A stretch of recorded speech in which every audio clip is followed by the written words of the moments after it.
by climate change and subdivision of land is rendering this industry almost impossible to run. What is the way forward? Experts are saying that agribusiness is the way to go. Others are saying agriculture mechanization is the answer or the solution to our challenges. But what is the way forward for the agriculture sector? That is a conversation that we are having here. And of course, I'll be joined by an expert in that field. What do we need to do to revive and of course accelerate the development of agriculture sector here in Kenya? My name is O'Brien Kimani. You know for sure that I mean business, and that's why this is BizCheck. We are live from Broadcasting House. At O'Brien Kimani is my Twitter handle. At KBC Channel 1. Those are our two social media platforms. You can reach and engage with us. And of course, later on, we shall be looking at Kenya's industrialization agenda. We've been talking about this, for many years. And the question is, how do we accelerate industrialization in this country? I was going through some statistics by the Kenya National Bureau of Statistics. They were absolutely jaw-dropping, because what were they talking about? I'll be telling you more details about that. I'll be joined by some interesting people from Kenya Association of Manufacturers, and we shall be looking at how we can upscale industrialization here in Kenya. This is absolutely beautiful stuff that you do not want to miss. We are here for the next 2 hours. But for now, we want to take you to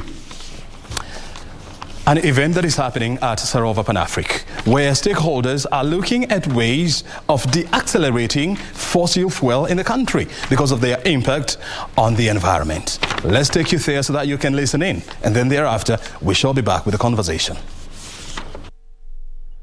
The spear catcher would be boldly the one to lead this protest, because in conclusion of displacing communities, when I heard you say 1,000 plus have been displaced, it's a big no. Let us be. Let that community thrive where God put them. And it is wrong for people to come from wherever because of greed to misplace communities. Finally, destruction of nature is evil.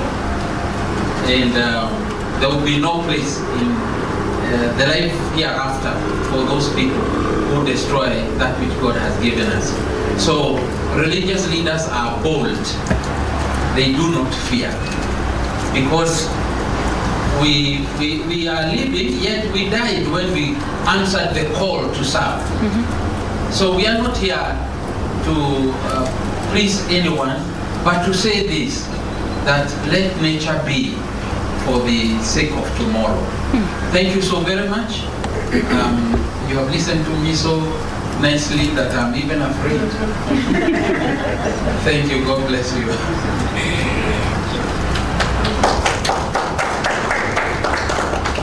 Thank you so much, Dr. Bishop Warari. And it is so true that religious leaders should be bold. I always say that when I was a young girl, I'm from the Seventh-day Adventist Church, and one of my pastors is in the room. When I was a young girl, one of the things that used to make me feel like I can go to heaven right there and then is the reverence through which pastors were getting into the pulpit. Quietly, majestically, holding their Bibles to their breast, and I would feel like this is the moment that I can go to heaven. And then I know that if your mother calls you that, can you come, we talk? You're like, okay, I will come tomorrow, or I will come after 2 minutes. But can you imagine if your sheikh calls you, we need to talk? Or if your pastor calls you, we need to talk? Or if your bishop calls you, we need to talk? You approach those two things differently, isn't it? Because you're like, oh my God, the pastor is calling me, what did I do? So I believe that because of that authority, people of faith should fear no one but God. You do not answer to any president, you do not answer to any king, you do not answer to any chief, but you only answer to God, being guided by your holy book. So because of this convocation, I always think that, and I still believe, that when there's no reason, there are only people of faith who can bring a voice of reason. when there's chaos. Well, energy stakeholders there discussing the viability of Kenya's energy business and, of course, calling for more green energy in the country. And, of course, now we want to take you to Safaricom headquarters. Remember, it's a big day for the telco because today they are launching their 5G services in the country. I mean, what does it mean for the country and, of course, for Safaricom? Let's now take you there because we just want to listen in, and thereafter we shall be having a little bit of a chit chat there.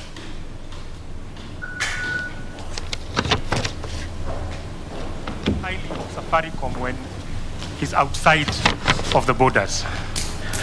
And for me, what rings true is that travel a bit and then you get to appreciate how much you take for granted back home in terms of the quality of network that you get access to.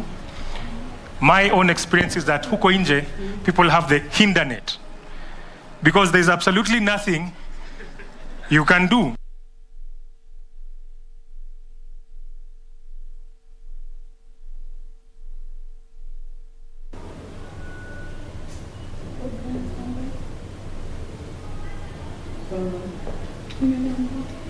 Well, that is exactly what is happening at Safaricom headquarters, where the company is launching their 5G services in the country. And what exactly this means is that the browsing speed of your internet will be pretty fast. So just in case you're downloading a movie, then if you're on 5G network, then it's going to be faster. We all know and we understand the pain of trying to download something and then it takes ages, to render and, of course, to download. Well, they're promising that with the launch of 5G services, then this is likely to be a story of the past. But the most interesting part is that, well, we are very busy talking about the 5G network. Other countries like China, the conversation there is around the 7G network and the future of internet. That's a conversation that they are having there. So that tells you that we have a little bit of a catch-up to do here. But of course, we must appreciate one thing, that we are making steps, albeit slowly. I told you we want to discuss the issues around agribusiness in the country. Well, just to give you some background, the country's economy, about 40% of it is supported by agriculture, is such a critical cog in Kenya's economic wheel because we employ, or the industry employs, about close to 75% of the country's workforce.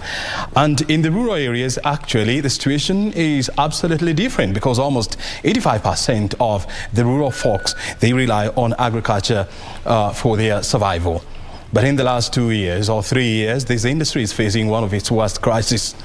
A raging drought that is being touted as one of the worst in the last 40 years is ravaging this industry, rendering millions of Kenyans, unable to access food and threatening the country's malnutrition numbers.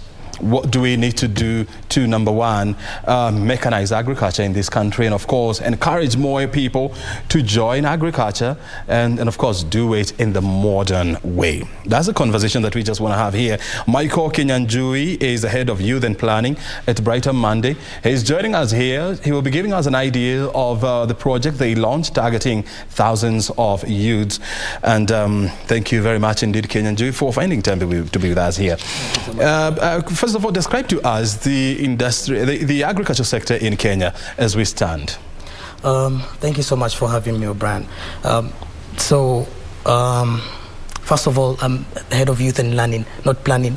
So let me just correct you there. Oh, learning, yeah. And as you said earlier, there are some jaw-dropping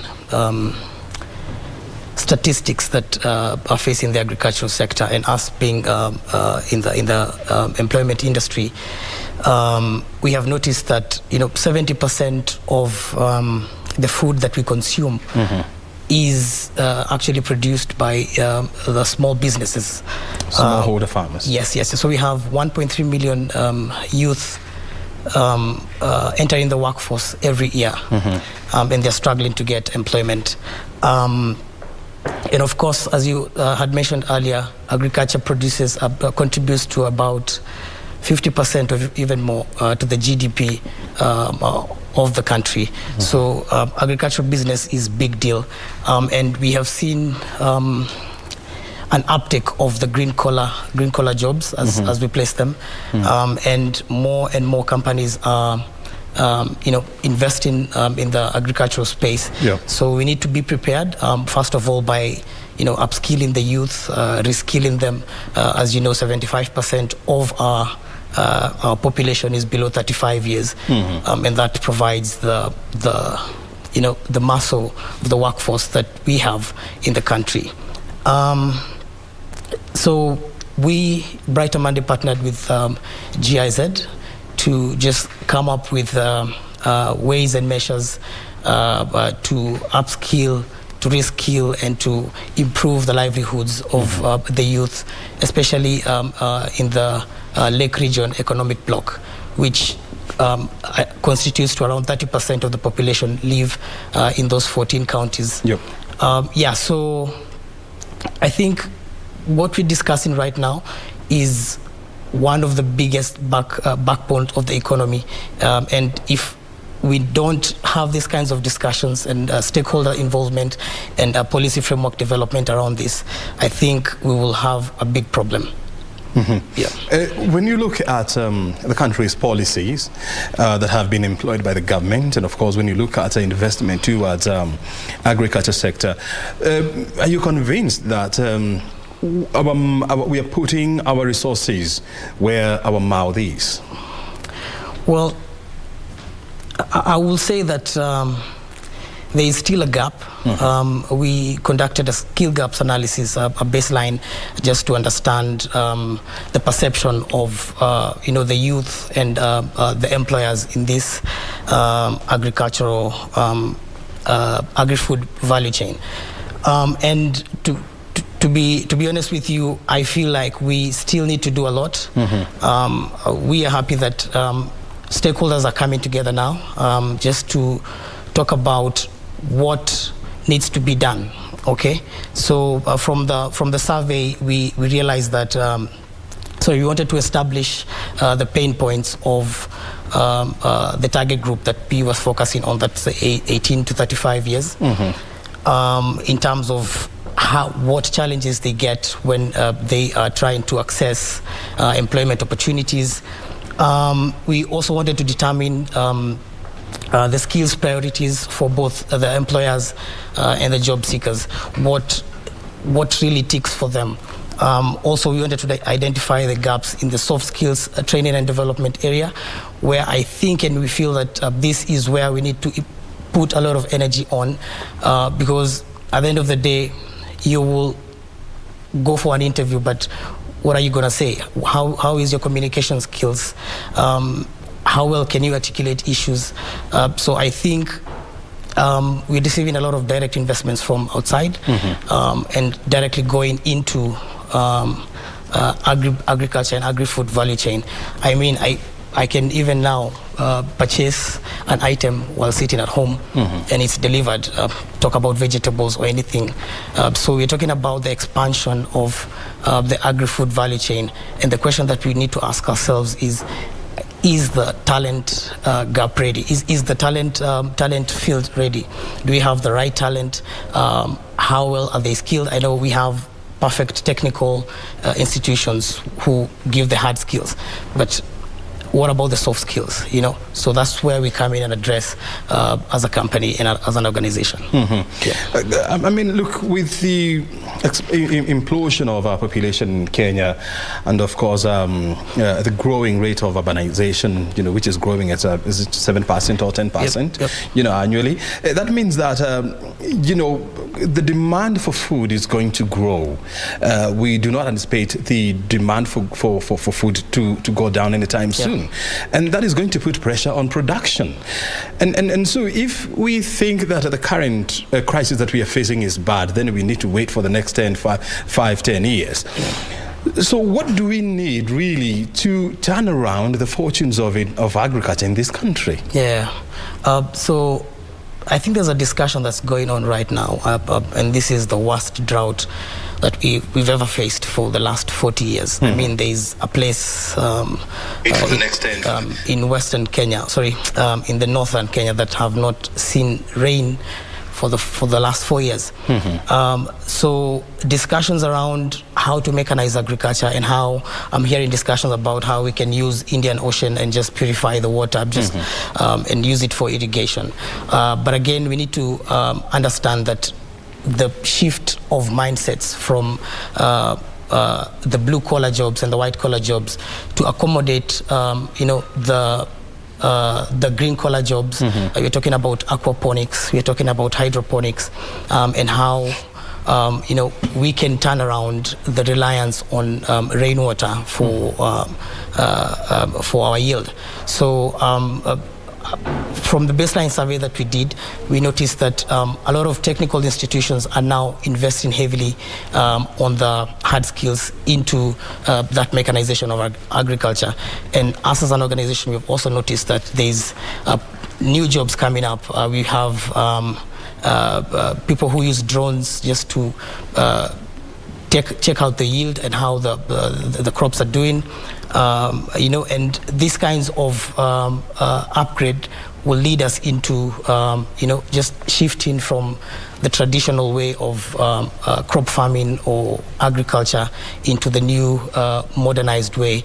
And I'm sure that if the checks and measures are put in place and the right skills are in the market, I think we are set and we're ready to go. You see, the government, or Kenya, is part of the Maputo Declaration, whereby we are supposed to be investing 10% of our national GDP towards agriculture. But we know this has not really happened, because we talk about 5 to 7%. So if we were to increase investment in agriculture, what impact would this have on our productivity as a country? Well, to be honest with you, any addition to the inputs that the agricultural field receives must be accompanied by a change in a workforce that can support it. And one of the things that entices investors, even in coming into the country to invest, is there a workforce that is ready for the massive growth? Can the country sustain the labor workforce?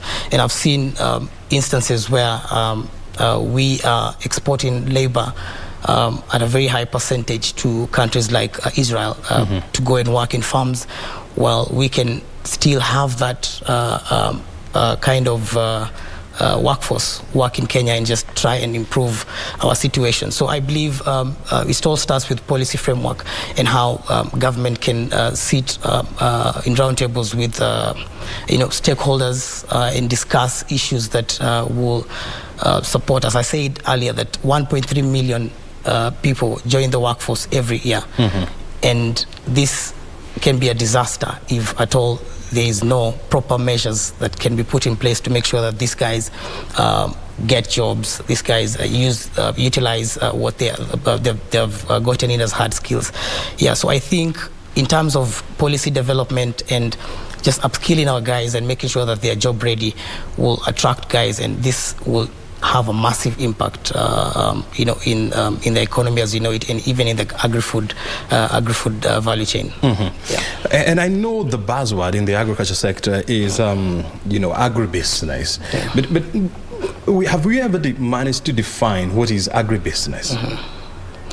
Well, I think from when I was young, I used to know that agribusiness is, you can rear your chickens and sell them and make money, make a livelihood out of agriculture. And, with this in mind, what we need to do is have avenues where we, include all stakeholders. And I'm saying stakeholders because job seekers and the youth are the biggest stakeholders in the affairs of the country.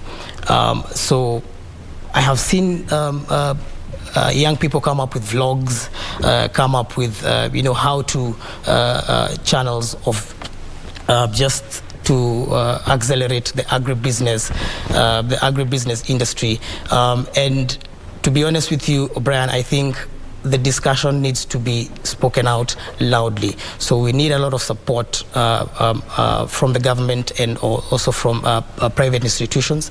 An example that we do, Brighter Monday, highly, and we invest a lot in youth education.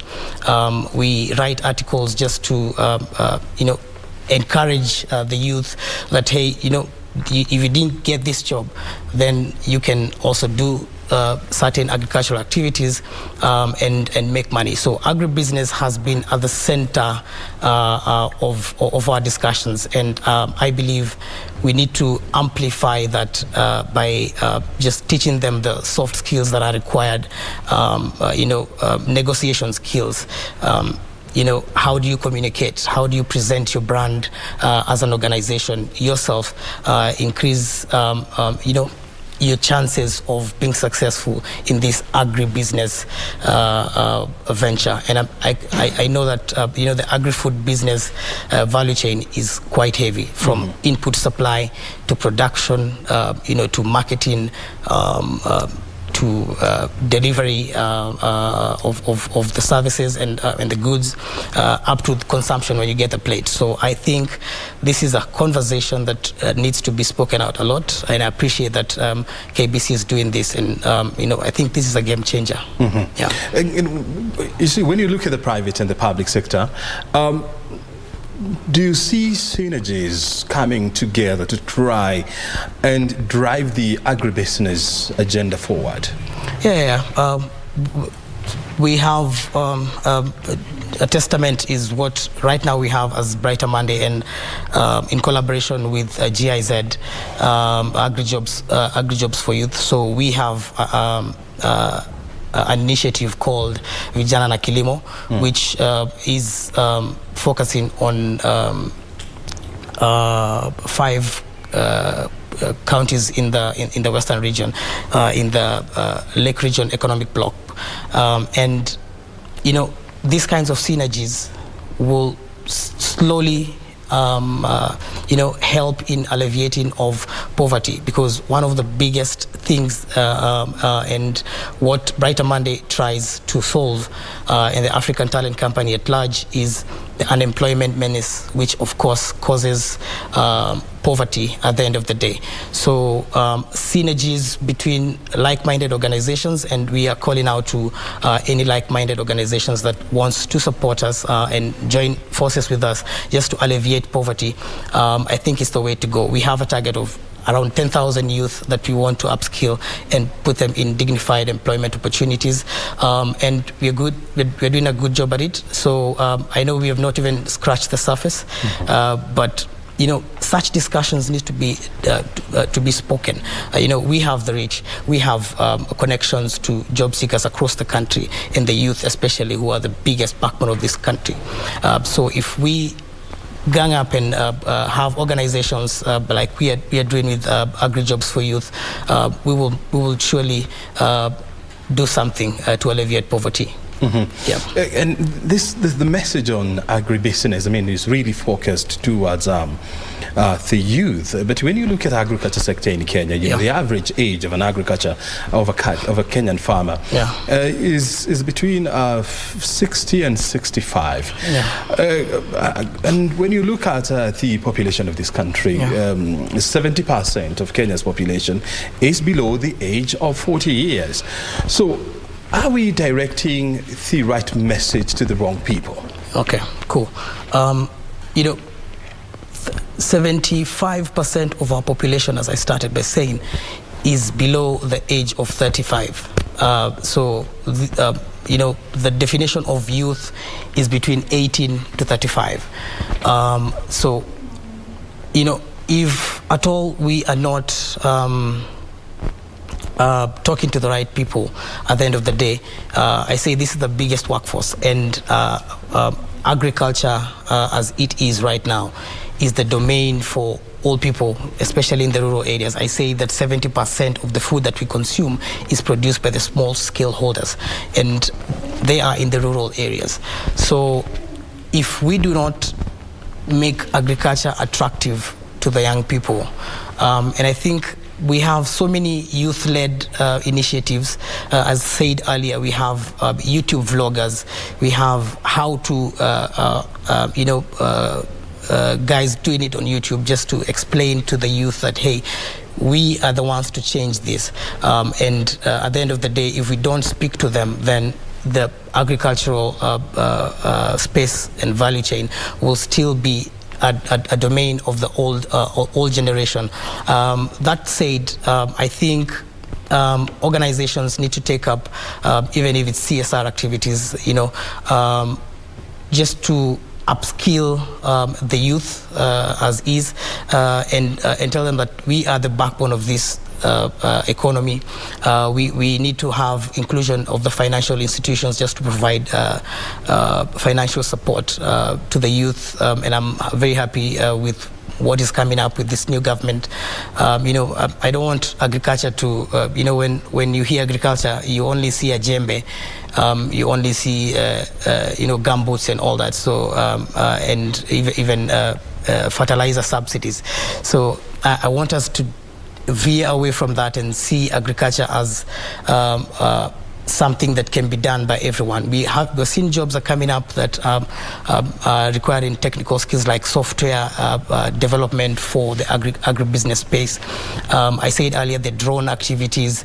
So a lot of mechanization and skill sets that have been introduced into the agribusiness space, and we need to speak directly to the youth just to make sure that they are attracted to this, because if they don't do it, then I think we will go hungry, because they're the biggest population. Yeah. Mm-hmm. Yeah. When you look at the trends in the agriculture sector, yeah, and the challenges that we are facing as a nation, where do you see agriculture in the next 10 years? Well, I have seen introduction of systems like hydroponics, aquaponics, and what has been a trend, and we recently did a survey of the future of work, and I specifically to be for agriculture is the systems, the systemization and mechanization of agriculture will take over. So we will have a lot of there's a growth in the agri-food value chain. As I said earlier, we have now, I can sit in my home and purchase vegetables from a shop, and it's delivered at the doorstep of, at my doorstep. So there is so many things that are happening at once, and what is tending to be forgotten is, these things are changing very rapidly, but the skill sets that were taught to the people who are part and parcel of this transformation are still the same. So we need to have activities around reskilling, upskilling, and also just bringing up the population to where it should be to accommodate that robust growth.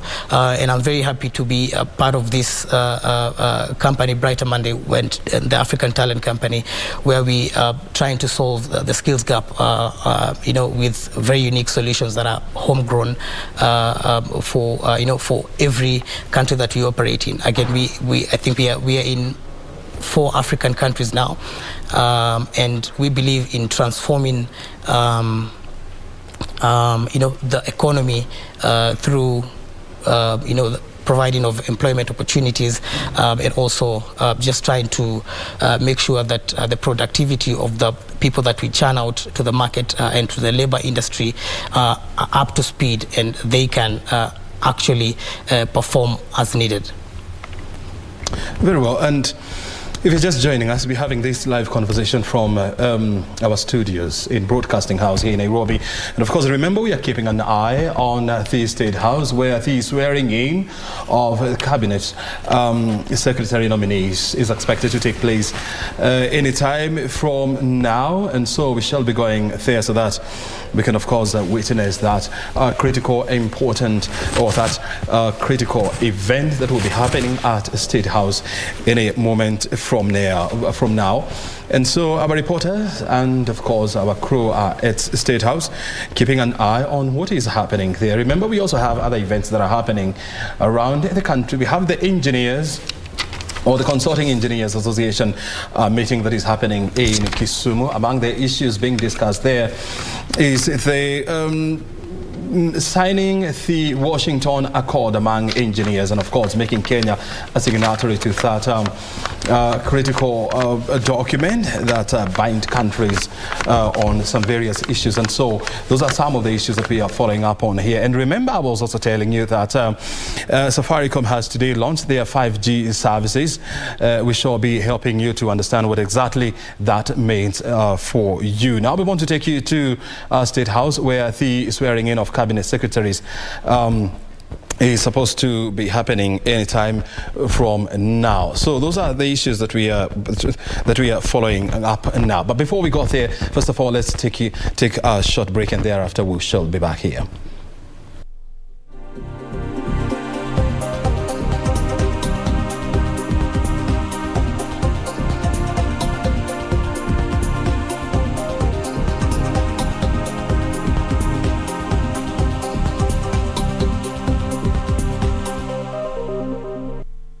Here.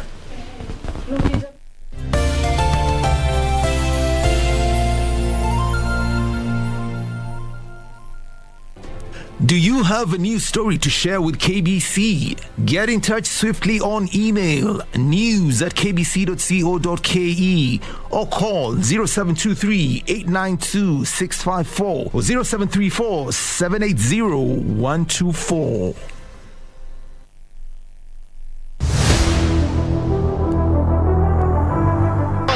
Said it's a penalty. He said it was a handball, and he's given a penalty. It did touch his hand. It's absolutely spot on. Asmoa Gyan has the chance for the penalty spot to sink Serbia. Gyan steps up. Stojkovic goes the wrong way, and Ghana are going the right way. The deadlock finally broken with 6 minutes to play, and Ghana have the lead. Some kind of freedom, and that is that. And Milan Rajovac, against his home nation, will not celebrate the victory, but those in his team will. Ghana 1, Serbia 0.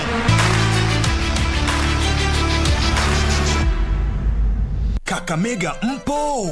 Stesheni uipendayo Ingo FM inakuletea road show ya mwaka katika kaunti ya Kakamega, Ijumaa tarehe 4 na Jumamosi tarehe 5 Novemba. Tarehe 4 Ijumaa tunazuru Mumias, Matungu, Shianda, Navaholo, Malava, kambi ya Mwanza, Lurambi, na tarehe 5 Jumamosi tukutane pale Kakamega, Hayega, Malinya, Bukura, Huisero, Mulwanda, Sabatia, Ekero na Mumias Town. Kutakuwa na vichekesho na burdan dosha. Pia utakutana na kikosi kizima cha watangazaji na waenzi wa Ingo FM. Usikose.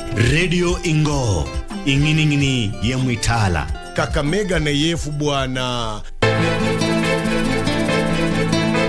Wamwendea wakili kinyume. Leo mwanao ndio haji kazini, na siku nyingi sana hajakuja kazini. Yaani leo hii mkoa muita mzembe, wakati yeye ndo alofanya bidii paka mkapata huyo investor. Semeni kama Laban anaweza kumwamini huyu mwanamke kiasi hicho kama hawana uhusiano wa karibu. Yaani Laban simwelewi. I think amechanganyikiwa. Chochote unachotaka pili mimi nikupatia. Kwani kuna shida yote? Umwambie wakili kila ulichokifanya.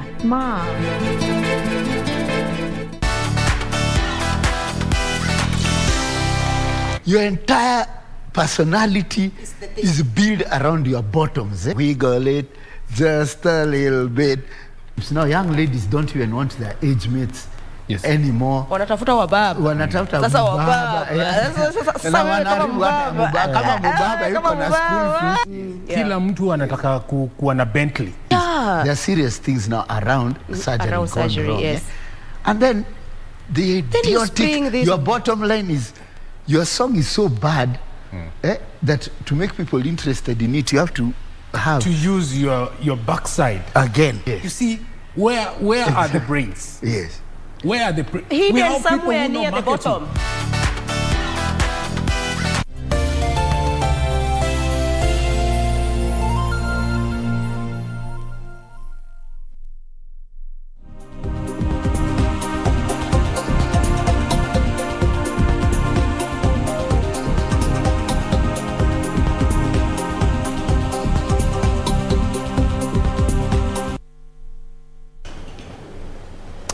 Welcome back. You're watching Biz Check live from Broadcasting House, where we discuss everything business and, of course, where we have critical conversations on the economy, on the welfare of your business, and, of course, much more. Now, we want to take you to Kisumu, where the Association of Consulting Engineers of Kenya, they're having their annual meeting there to discuss critical issues that the industry is facing. Our reporter, Wycliffe Okech, is on standby with more details. Wycliffe, if you can hear me, kindly give us the update from Kisumu.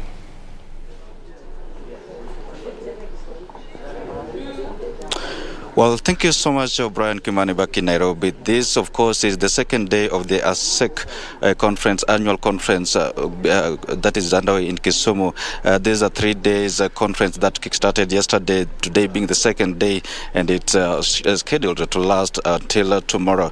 And yesterday, being the first day, so there's quite a number of issues emerged, and one of them being the financing of various projects where the county government and the national government and various financiers actually were challenged to be ready and set aside funding for key projects to avoid their stalling. And of course, such conversations continue.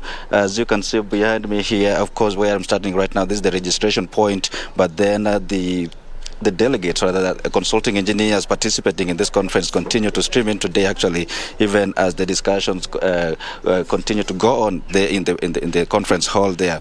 And today, some of the issues that have been earmarked or scheduled to be discussed throughout the deliberations here, we are talking about engineering practice and education. And concerning that, you understand that there have been questions over the professionalism or the qualifications of certain individuals that are masquerading as engineers, and of course that issue will feature there prominently. And again, the issue of water, sanitation and irrigation, that is another issue that is going to be deliberated upon, and in addition to environment and climate change. Talking about environment and climate change, Brian, we do know that we are currently facing a crisis, so to speak, as a country, where about 4 million Kenyans are facing hunger and acute shortage of food. And these are happening in at least 23 counties. And of course, there have been efforts by both the government and the national and county governments to alleviate such situation. And just on that note, I'm going to engage Professor Lawrence Gumbo here, who is actually agricultural engineer, to help us understand the nexus between environment, climate change, and engineering. So what is it that the engineering profession probably can do to chip in and alleviate the situation? Professor, welcome. And this is KBC Live. We are live on KBC. And just starting us off, can you create for us a nexus between climate change, environment, and the engineering practice? If you can just stand here and face into the camera. Well, engineering is about doing things, making things in society. And it is about, for instance, today you said we are going to discuss about water and irrigation. Sure. So it is about bringing the water to irrigate land, to produce crops, and also to bring water to produce animals. And of course, you know that the animal production and crop production is what is called agriculture. And agriculture is then what alleviates hunger and so on, because we get food, feed and fiber from agriculture. And when we do this, we may have negative effects on the environment, how we abstract the water, how we transport the water, and how we apply the water. You would, for instance, have known that some irrigation schemes which use flood irrigation contribute towards malaria. Yeah, because mosquitoes breed there. So how do you mitigate this? There are engineering ways of mitigating that. And therefore, there's a nexus between engineering, the environment, and climate change. Climate change makes it difficult for us to get rainfall, for instance. So what do we do when it is changing and we don't have rainfall? The obvious thing to do is to irrigate. get water from somewhere and apply there. So that is where the engineers get involved, that they are able to design the systems, the pumps, the pipe networks, and the irrigation system which apply the water to crops. Yeah. Well, a point in case regarding irrigation. Yes. Here in Kisumu, we're talking about the Ahero irrigation scheme, and we can understand that the major crop that is produced there is rice, and it appears that it emerges that rice is the third most consumed cereal in the country, and I don't know if from where you sit, you are a member of the Kisumu City Board, and from your profession as an agriculture engineer, do you feel that Ahero is actually living to its potential, or rather producing enough for the country? Okay, if you can have the historical perspective, Ahero scheme was started as a pilot scheme. It was a small scheme towards a bigger scheme. In the 1950s, and soon after independence, the Soviet Union government wanted to develop a large project which would generate power and irrigate the whole of Kano Plains and Nyakach. So when there were political disagreements between the Kenyan government and the Soviet government, then the Dutch government came and did a small pilot scheme at Ahero to produce rice. So Ahero is a small experiment. It's not a big thing. However, even the small experiment has been producing some rice with problems here and there, and the rice is being produced. There are problems in terms of inputs. There are problems in terms of control of water. There are problems in terms of when the produce comes out, how to mill it and how to market it. Those are all problems which can be addressed from an engineering perspective. You can apply the water better. You can apply better machinery to tilling the land, and you can also process the machinery, dry the crop, for instance, put dryers there, and then mill it. I know there are one or two rice mills there, but you can make them a little more efficient and then market it there.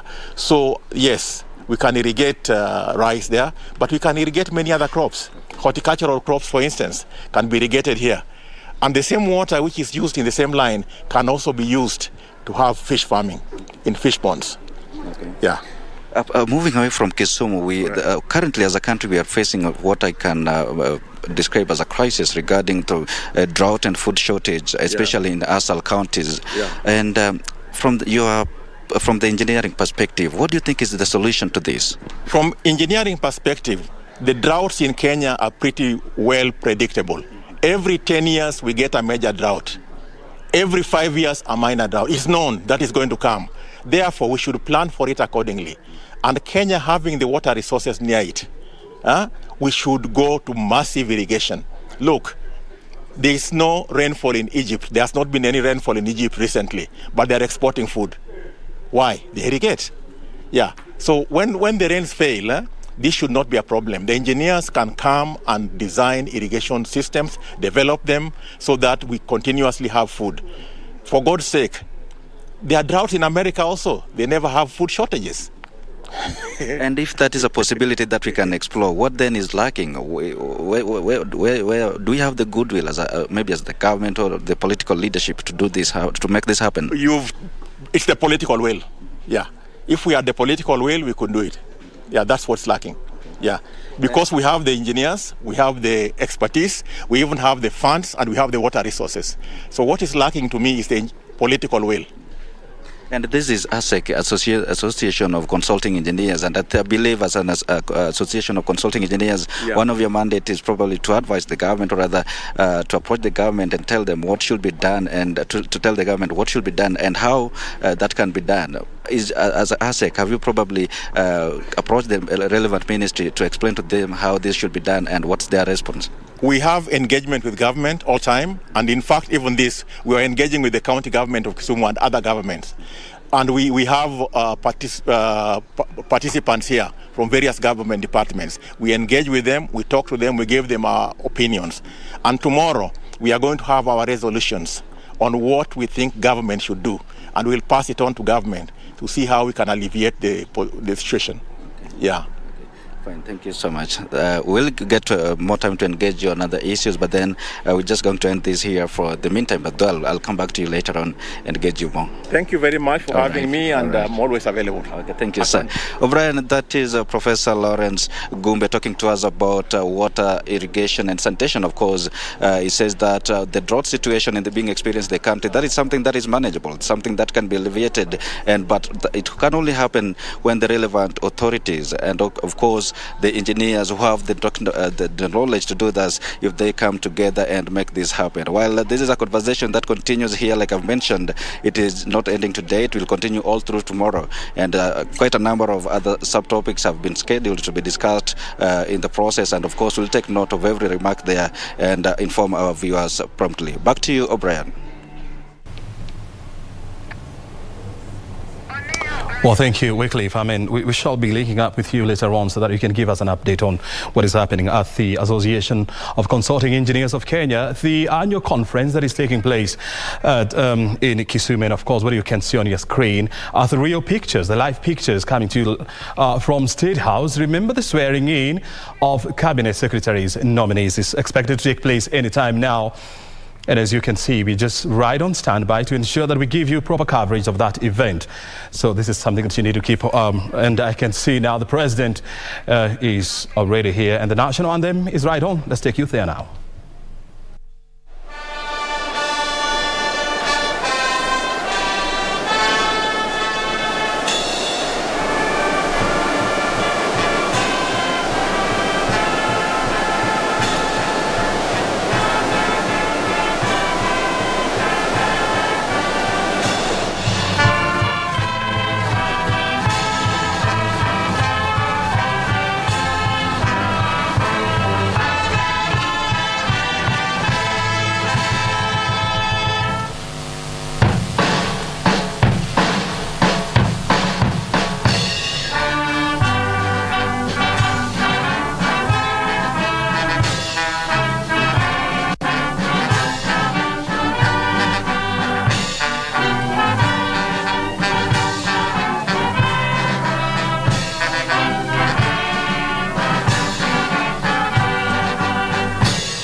And before proceeding, I would request that we bow our heads and pray.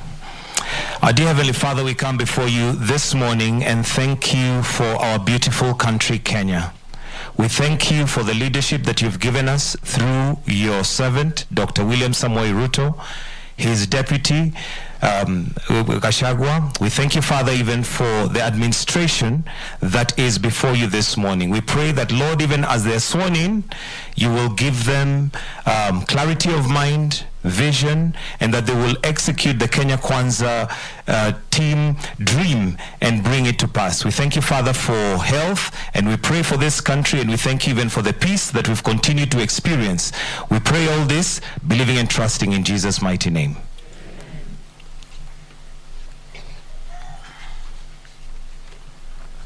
Your Excellency, I think now you can be seated. Your Excellency, sir, the first part of this state ceremony is the swearing in of the highest ranking civil servant in your administration, that is the Chief of Staff and Head of the Public Service. Your Excellency, established the office of the Chief of Staff and the Head of Public Service with the approval of the Public Service Commission pursuant to Article 132 of the Constitution. In keeping with our constitutional traditions, the holder of that high office is required to take and subscribe to an oath or solemn affirmation of office in full discharge of the legal duties arising from Article 74 of the Constitution and the provisions of the Official Secrets Act. Having complied with all the legal obligations in making this appointment, allow me, Your Excellency, to invite Mr. Felix Koskei, the Chief of Staff and Head of the Public Service, to take and subscribe to the oath of due execution for the office of the Chief of Staff and Head of the Public Service. Mr. Felix.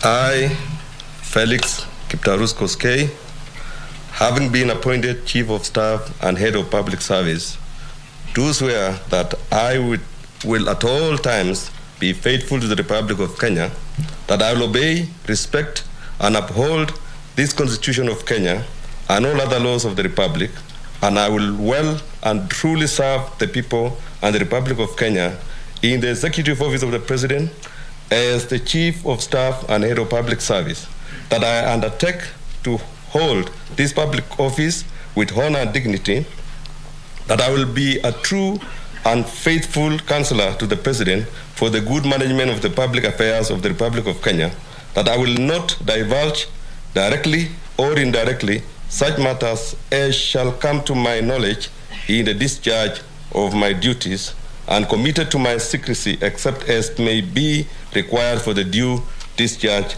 of my duties as Chief of Staff and Head of the Public Service, and that I will perform the functions of my office conscientiously and to the best of my ability. So help me God.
Your Excellency, sir, with this singular last act, I hand over the mantle of coordinating the public service to a new generation of civil servants.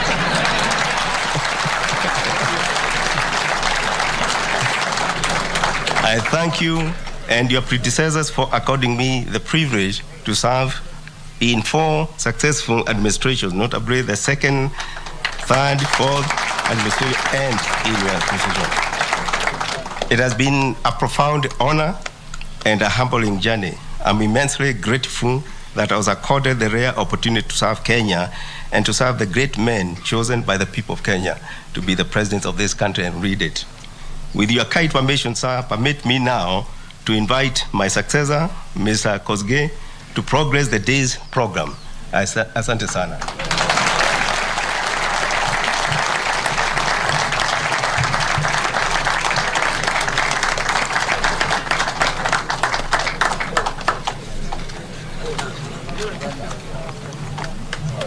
Your Excellency, the President,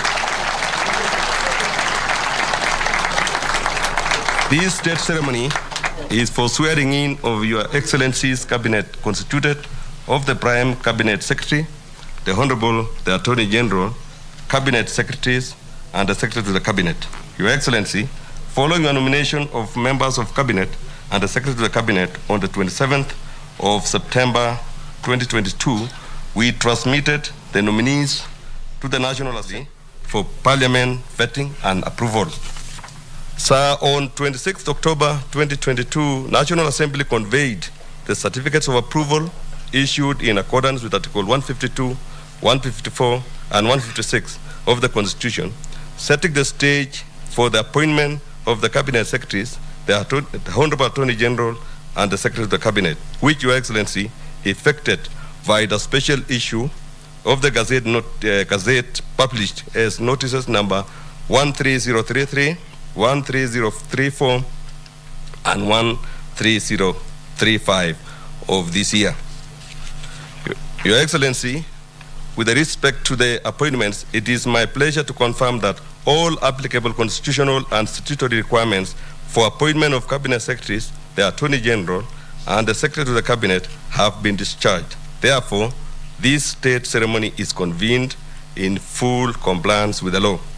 The swearing in is in fulfillment of the constitutional requirement under Article 152 of the Constitution, as read together with Article 74, Article 74 of the Constitution respectively require that a Cabinet Secretary assumes office by swearing or affirming faithfulness to the people and the Republic of Kenya and the obedience to this Constitution before the President and in accordance with the third schedule, and that before assuming as a state office, acting in a state office, or performing any function in a state office, a person shall take and subscribe to the oath or affirmation of office.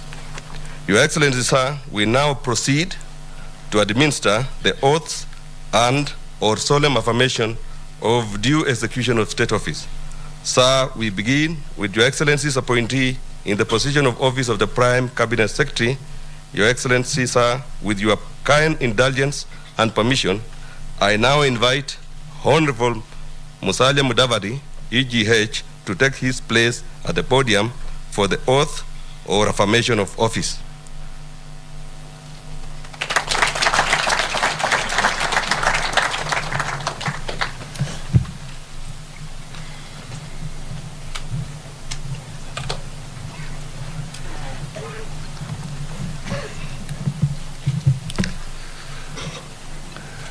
I, Wycliffe Musalia Mudavadi, having been appointed Prime Cabinet Secretary of Kenya, do solemnly affirm that I will at all times be faithful to the Republic of Kenya and that I will obey, respect, and uphold this Constitution of Kenya and all other laws of the Republic.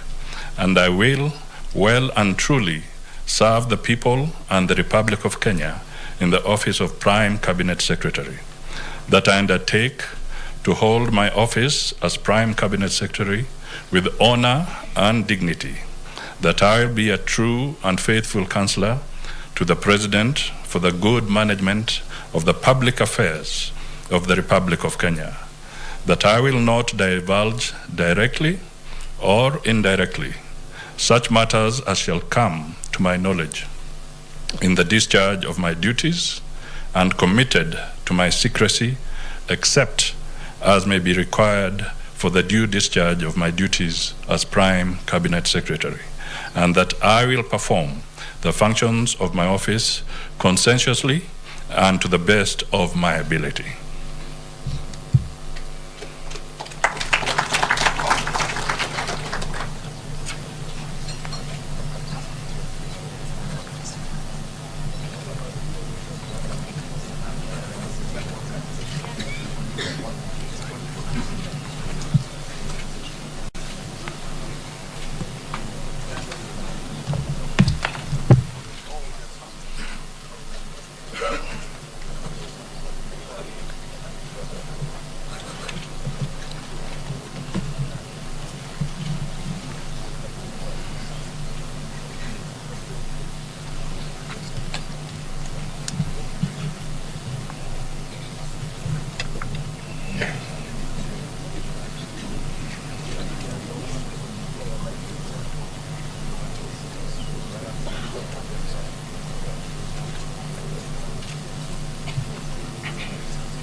Your Excellency, sir, we now proceed to Your Excellency's appointee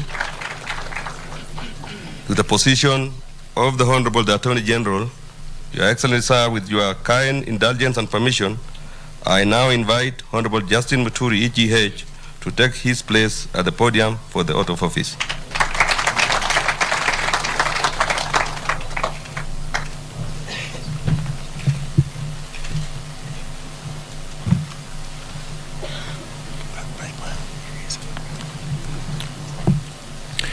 I, Justin Bidan Joka Muturi, being appointed as the Attorney General of the Republic of Kenya, do swear that I will at all times be faithful to the Republic of Kenya, that I will obey, respect, uphold this Constitution of Kenya and all other laws of the Republic, that I will well and truly serve the people of the Republic of Kenya in the office of the Attorney General, that I will undertake to hold my office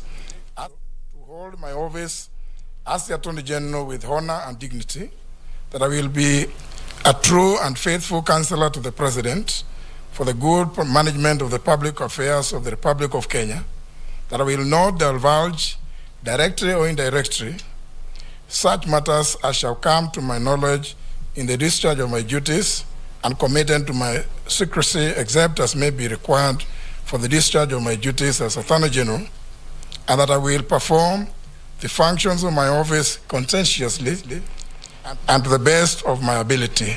So help me God.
Your Excellency, sir, we now proceed to Excellency's appointee in the position of Cabinet Secretary, Ministry of Interior and National Administration. Your Excellency, sir, with your kind indulgence and permission, I now invite Honorable Professor Kithure Kindiki, EGH, to take his place at the podium for the oath of office.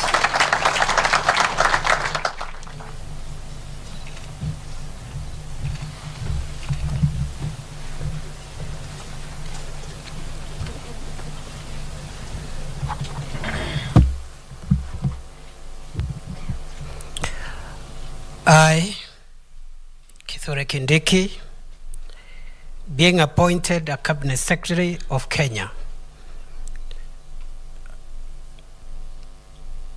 do swear that I will at all times be faithful to the Republic of Kenya, that I will obey, respect, and uphold this Constitution of Kenya and all other laws of the Republic, that I will well and truly serve the people and the Republic of Kenya in the office of Cabinet Secretary, that I undertake to hold my office as Cabinet Secretary with honor and dignity, that I will be a true and faithful counselor to the President for the good management of the public affairs of the Republic of Kenya, that I will not divulge directly or indirectly such matters as shall come to my knowledge in the discharge of my duties, and committed to my secrecy, except as may be required for the due discharge of my duties as Cabinet Secretary, that I will perform the functions of my office conscientiously and to the best of my ability. So help me God.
Your Excellency, sir, we now proceed to Your Excellency's appointee in the Office of Cabinet Secretary, Ministry of Cooperatives, Micro, Small and Medium Enterprises Development.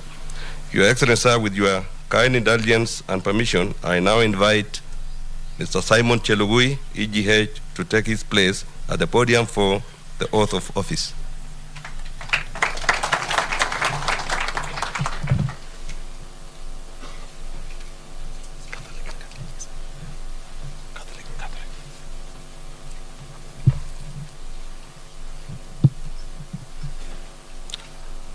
I, Simon Kiprono Chelugui, being appointed a Cabinet Secretary of Kenya, do swear that I will at all times be faithful to the Republic of Kenya, that I will obey, respect, and uphold this Constitution of Kenya and all other laws of the Republic, and I will well and truly serve the people and the Republic of Kenya in the office of the Cabinet Secretary, that I undertake to hold my office as Cabinet Secretary with honor and dignity, that I will be a true and faithful counselor to the President for the good management of the public affairs of the Republic of Kenya, that I will not divulge directly or indirectly such matters as shall come to my knowledge in the discharge of my duties and committed to my secrecy,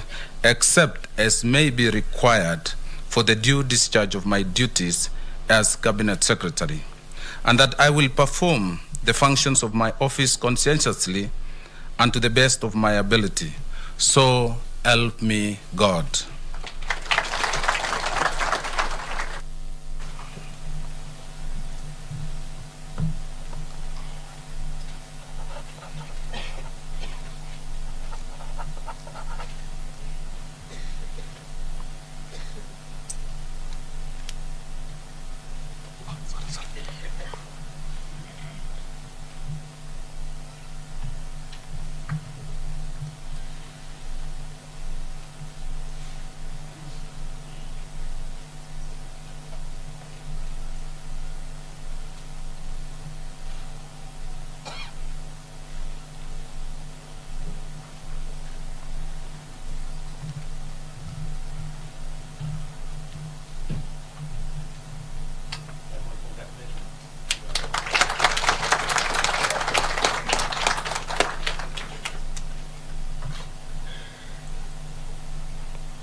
Your Excellency, sir, we now proceed to Your Excellency's appointee in the position of Cabinet Secretary, Ministry of Defense. Your Excellency, sir, with your kind indulgence and permission, I now invite Honorable Aden Duale, EGH, to take his place at the podium for the oath of office.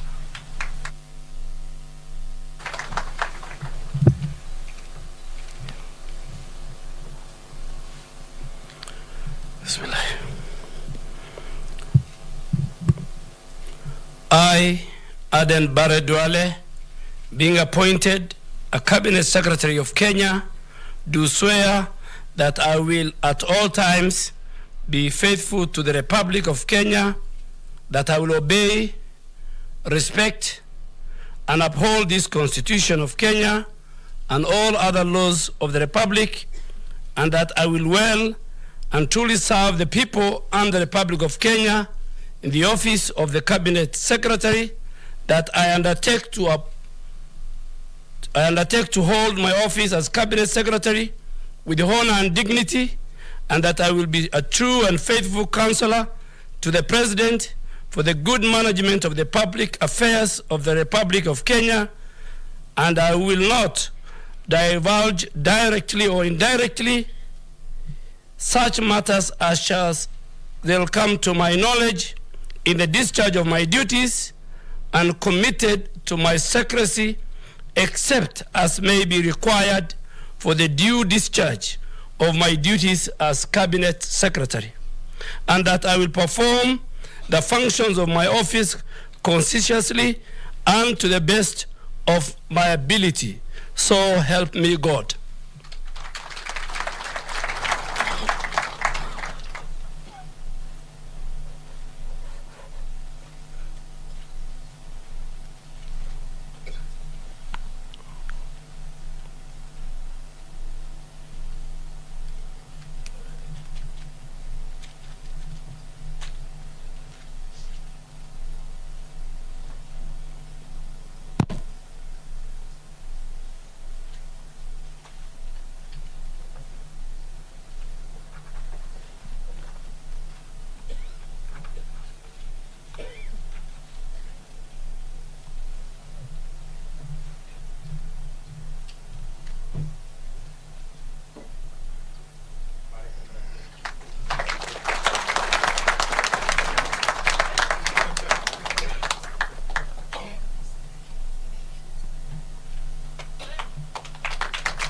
Your Excellency, sir, we now proceed to Your Excellency's appointee in the position of Cabinet Secretary for National Treasury and Economic Planning.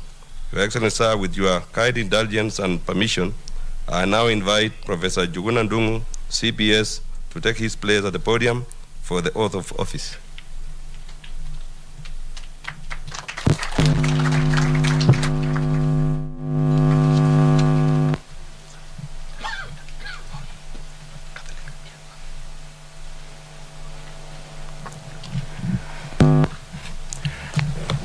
I, Njuguna Sospita Ndung'u, being appointed a Cabinet Secretary of Kenya, do swear that I will at all times be faithful to the Republic of Kenya, that I will obey, respect, and uphold this Constitution of Kenya and all the laws of the Republic, that I will well and truly serve the people of the Republic of Kenya in the office of Cabinet Secretary, that I undertake to hold my office as Cabinet Secretary with honor and dignity, that I will be a true, faithful counselor to the President for the good management of public affairs of the Republic of Kenya, that I will not diverge directly or indirectly such matters as shall come to my knowledge in the discharge of my duties, and committed to my secrecy except as may be required for the due discharge of my duties as Cabinet Secretary, and that I will perform the functions of my office conscientiously and to the best of my ability. So help me God.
Your Excellency, sir, we now proceed to Your Excellency's appointee in the position of Cabinet Secretary, Minister of Energy and Petroleum. Your Excellency, sir, with your kind indulgence and permission, I now invite Mr. Davis Chirchir to take his place at the podium for the oath of office.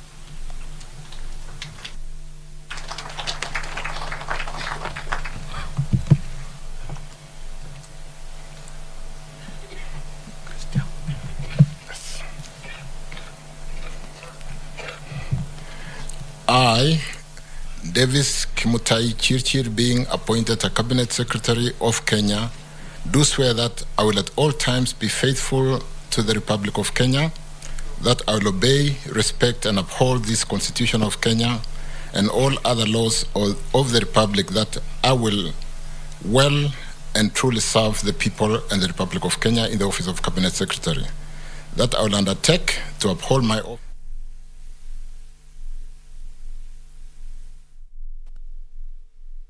a true and faithful counselor to the President for the good management of the public affairs of the Republic of Kenya, that I will not diverge directly or indirectly such matters as shall come to my knowledge in the discharge of my duties, and committed to my secrecy except as may be required for the due diligence of my duties as Cabinet Secretary, and that I will perform the functions of my office conscientiously and to the best of my ability. So help me God.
Your Excellency, sir, we now proceed to Your Excellency's appointee in the position of Cabinet Secretary, Minister of Foreign Affairs and Diaspora Affairs.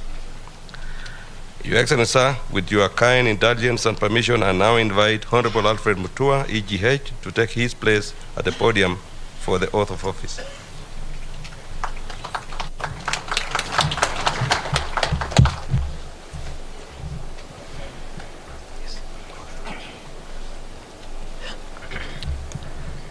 I, Alfred Nganga Mutua, being appointed a Cabinet Secretary of Kenya, do swear that I will at all times be faithful to the Republic of Kenya, that I will obey, respect, and uphold this Constitution of Kenya and all other laws of the Republic, that I will well and truly serve the people and the Republic of Kenya in the office of Cabinet Secretary, that I undertake to hold my office as Cabinet Secretary with honor and dignity, that I will be a true and faithful counselor to the President for the good management of the public affairs of the Republic of Kenya, that I will not divulge directly or indirectly such matters as shall come to my knowledge in the discharge of my duties, and committed to my secrecy except as may be required for the due discharge of my duties as Cabinet Secretary, and that I will perform the functions of my office conscientiously and to the best of my ability. So help me God.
Your Excellency, sir, we now proceed to Your Excellency's appointee in the office of Cabinet Secretary, Minister of Water, Sanitation and Irrigation.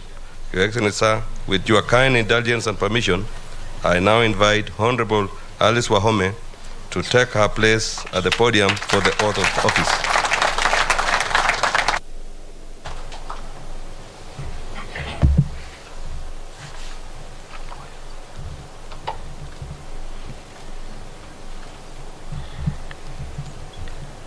I, Alice Muthoni Wahome, being appointed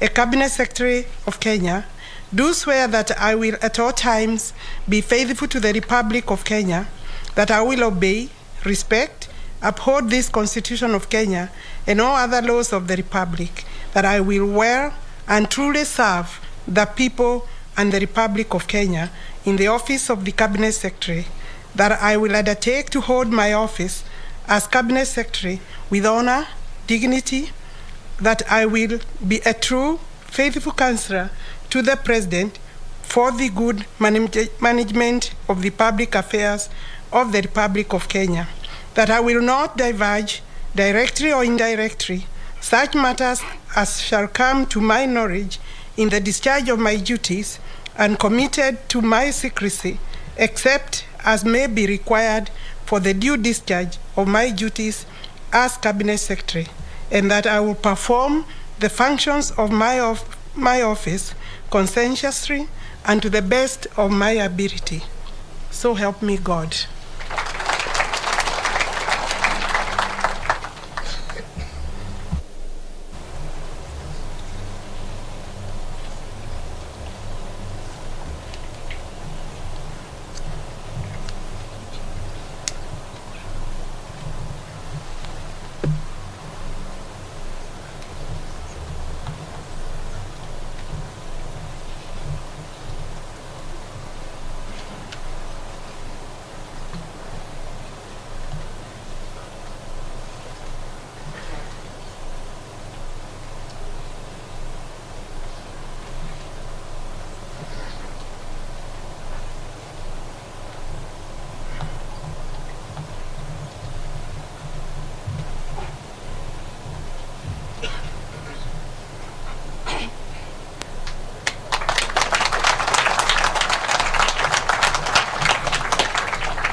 Your Excellency, sir, we now proceed to Your Excellency's appointee in the position of Cabinet Secretary, Minister of Youth, Youth Affairs, Sports, and the Arts.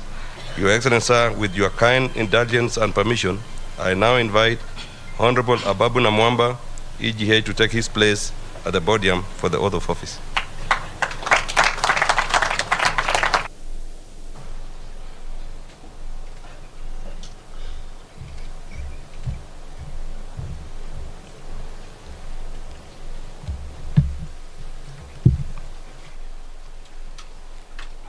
I, Ababu Namwamba, being appointed a Cabinet Secretary of Kenya, do swear that I will at all times be faithful to the Republic of Kenya, that I'll obey, respect, and uphold this Constitution of Kenya and all other laws of the Republic, that I'll well and truly serve the people and the Republic of Kenya in the office of Cabinet Secretary, that I undertake to hold my office as Cabinet Secretary with honor and dignity, that I'll be true and faithful counselor to the President for the good management of the public affairs of the Republic of Kenya, that I'll not divulge directly or indirectly such matters as shall come to my knowledge in the discharge of my duties and committed to my secrecy, except as may be required for the due discharge of my duties as Cabinet Secretary, and that I'll perform the functions of my office conscientiously and to the best of my ability. So help me God.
Your Excellency, sir, we now proceed to Your Excellency's appointee in the position of Cabinet Secretary, Minister of Mining, the Blue Economy and Maritime Affairs.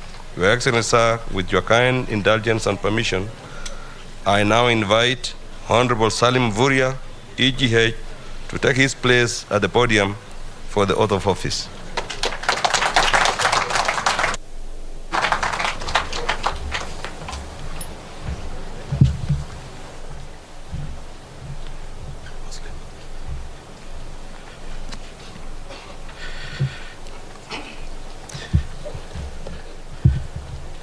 I, Salim Vuria, being appointed a Cabinet Secretary of Kenya, do swear that I will at all times be faithful to the Republic of Kenya, that I will obey, respect, and uphold this Constitution of Kenya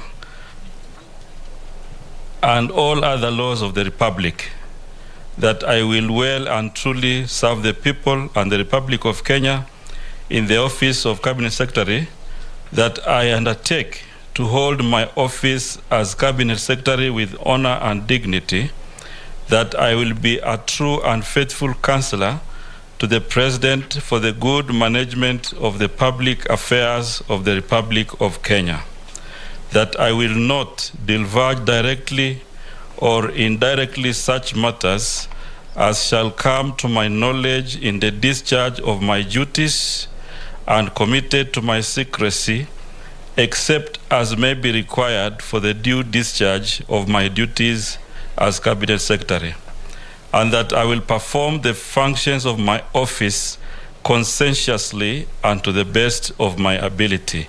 So help me God.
Your Excellency, sir, we now proceed to Your Excellency's appointee in the position of Cabinet Secretary, Minister of Environment and Forestry.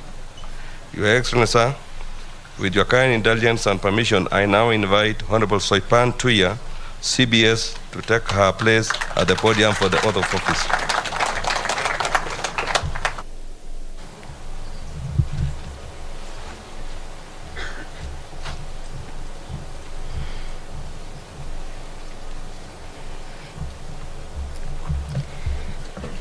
I, Soipan Tuya, being appointed a Cabinet Secretary of Kenya, do swear that I will at all times be faithful to the Republic of Kenya, that I will obey, respect, and uphold this Constitution of Kenya and all other laws of the Republic, that I will well and truly serve the people and the Republic of Kenya in the office of Cabinet Secretary, that I undertake to hold my office as Cabinet Secretary with honor and dignity, that I will be a true and faithful counselor to the President for the good management of the public affairs of the Republic of Kenya, that I will not divulge directly or indirectly such matters as shall come to my knowledge in the discharge of my duties, and committed to my secrecy, except as may be required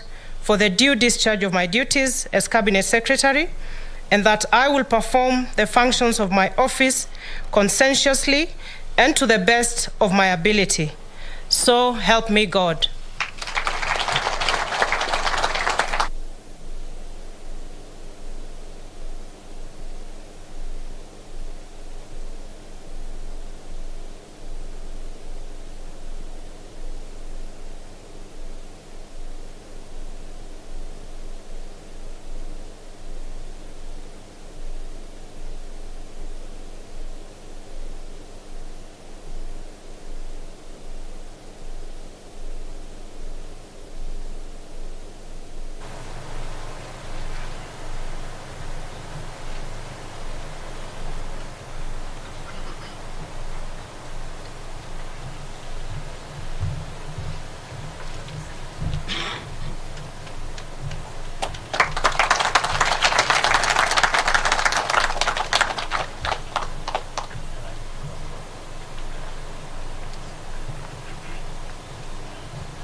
Your Excellency, sir, we now proceed to Your Excellency's appointee in the position of Cabinet Secretary, Minister of Roads and Transport. Your Excellency, sir, with your kind indulgence and permission, I now invite Honorable Kipchumba Murkomen, EGH, to take his place at the podium for the oath of office.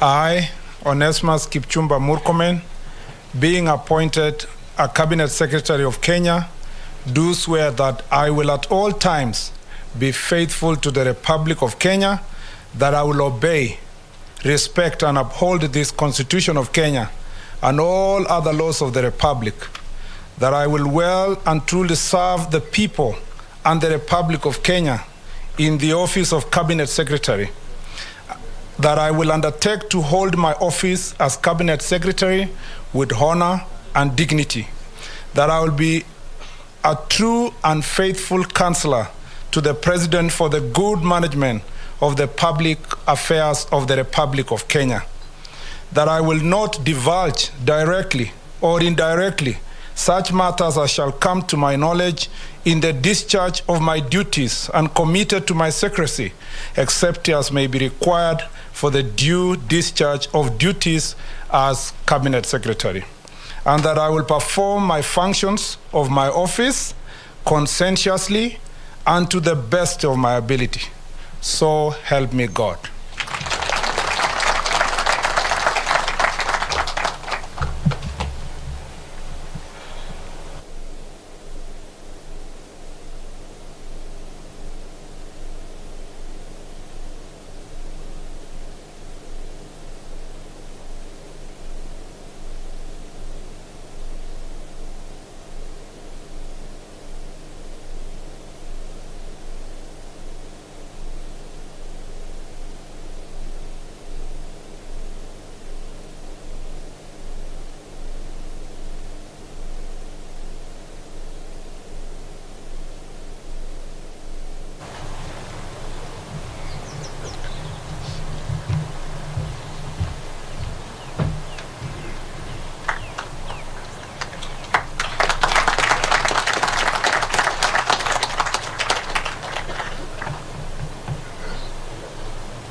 Your Excellency, sir, we now proceed to Your Excellency's appointing the position of Cabinet Secretary, Minister of Health. Your Excellency, sir, with your kind indulgence and permission, I now invite Ms. Susan Nakumicha Wafula to take her place at the podium for the oath of office.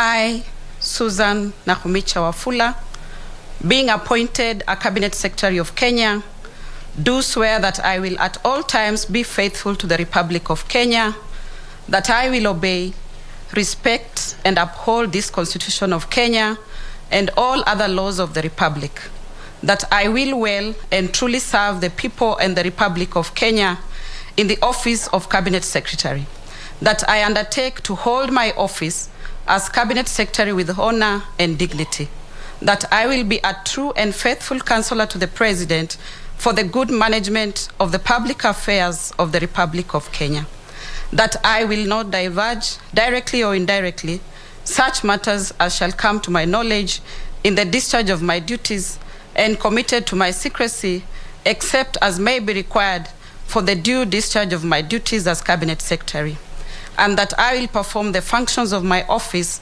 conscientiously to the best of my ability. So help me God.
Your Excellency, sir, we now proceed to Your Excellency's appointee in the position of Cabinet Secretary, Minister of Trade, Investment and Industry.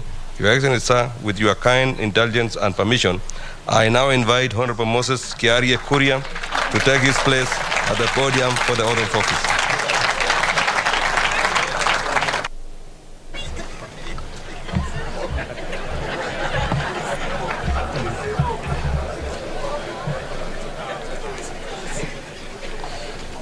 I, Moses Kiarie Kuria, being appointed a Cabinet Secretary of Kenya, do swear that I will at all times be faithful to the Republic of Kenya, that I will obey, respect, and uphold this Constitution of Kenya and all other laws of the Republic, that I will well and truly serve the people and the Republic of Kenya in the office of Cabinet Secretary, that I undertake to hold my office as Cabinet Secretary with honor and dignity, that I will be a true and faithful counselor to the President for the good management of the public affairs of the Republic of Kenya, that I will not diverge, directly or indirectly, such matters as shall come to my knowledge in the discharge of my duties, and committed to my secrecy, except as may be required for the due diligence of my duties as Cabinet Secretary, and that I will perform the functions of my office conscientiously and to the best of my ability.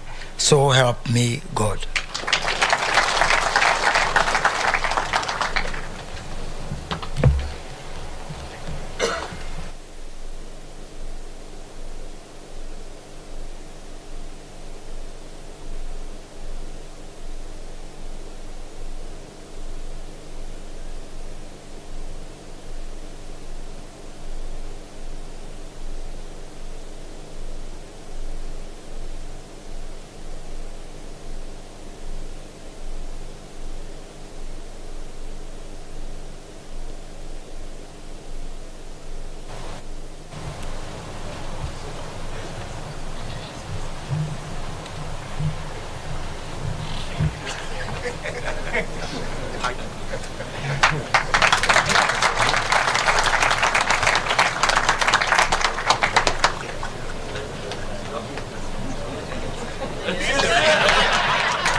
Your Excellency, sir.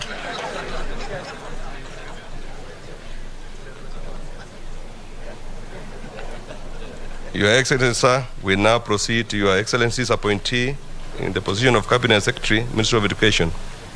Your Excellency, sir, with your kind indulgence and permission, I now invite Honorable Ezekiel Machogu, CBS, to take his place at the podium for the oath of office.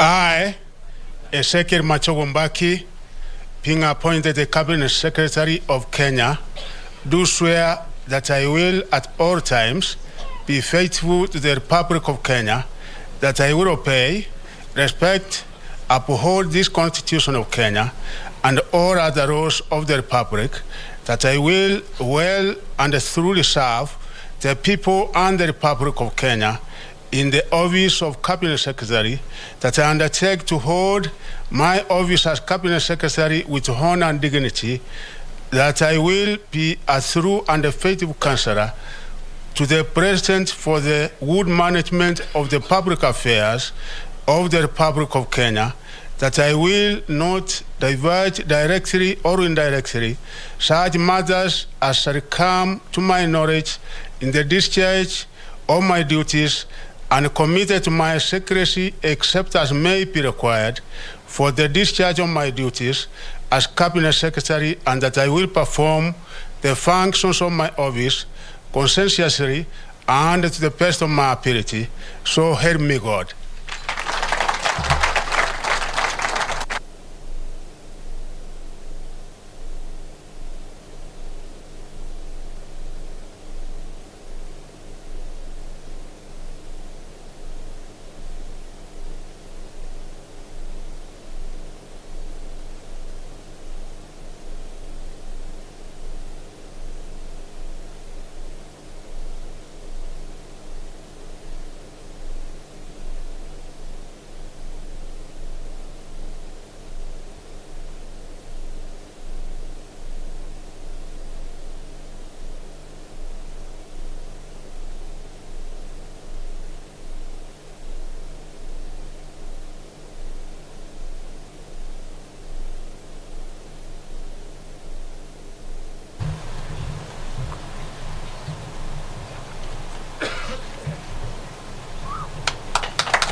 Your Excellency, sir, we now proceed to Your Excellency's appointee in the position of Cabinet Secretary, Ministry of Public Service, Gender and Affirmative Action. Your Excellency, sir, with your kind indulgence and permission, I now invite Honorable Aisha Juma Katana to take her place at the podium for the oath of office.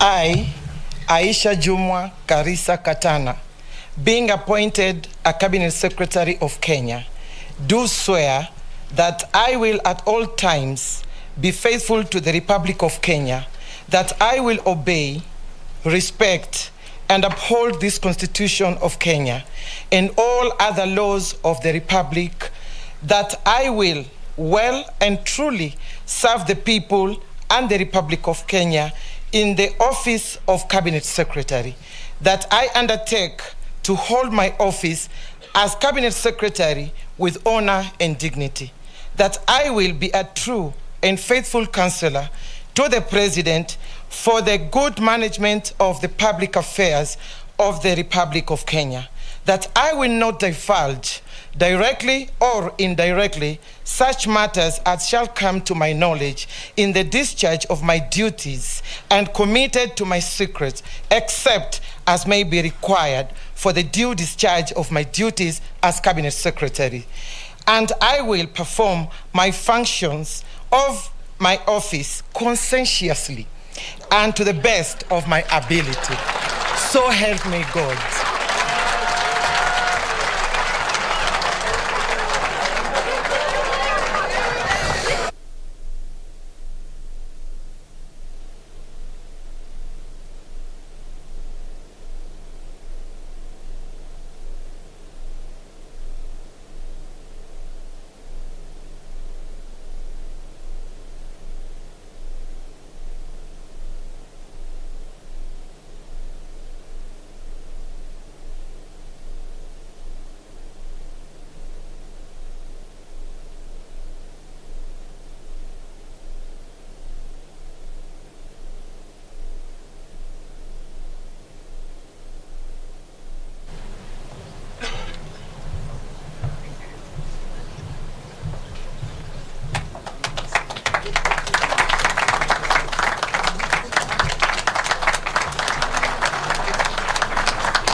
Your Excellency, sir, we now proceed to Your Excellency's appointee in the position of Cabinet Secretary, Minister of Information, Communication, and the Digital Economy.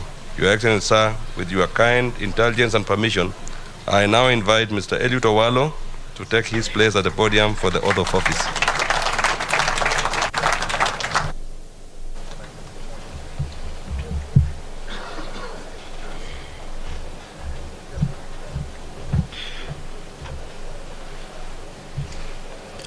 I, Eliud Okech Owalo, being appointed a Cabinet Secretary of Kenya, do swear that I will at all times be faithful to the Republic of Kenya, that I will obey, respect, and uphold this Constitution of Kenya and all other laws of the Republic, that I will well and truly serve the people and the Republic of Kenya in the office of Cabinet Secretary, that I undertake to hold my office as Cabinet Secretary with honor and dignity, that I will be a true and faithful counselor to the President for the good management of public affairs of the Republic of Kenya, that I will not divulge directly or indirectly such matters as shall come to my knowledge in the discharge of my duties and committed to my secrecy, except as may be required for the due discharge of my duties as Cabinet Secretary, and that I will perform the functions of my office conscientiously and to the best of my ability. So help me God.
Your Excellency, sir, we now proceed to Your Excellency's appointee in the position of Cabinet Secretary, Minister of East African Community, the ASALs, and the Regional Development. Your Excellency, sir, with your kind indulgence and permission, I now invite Ms. Rebecca Miano, CBS, to take her place at the podium for the oath of office.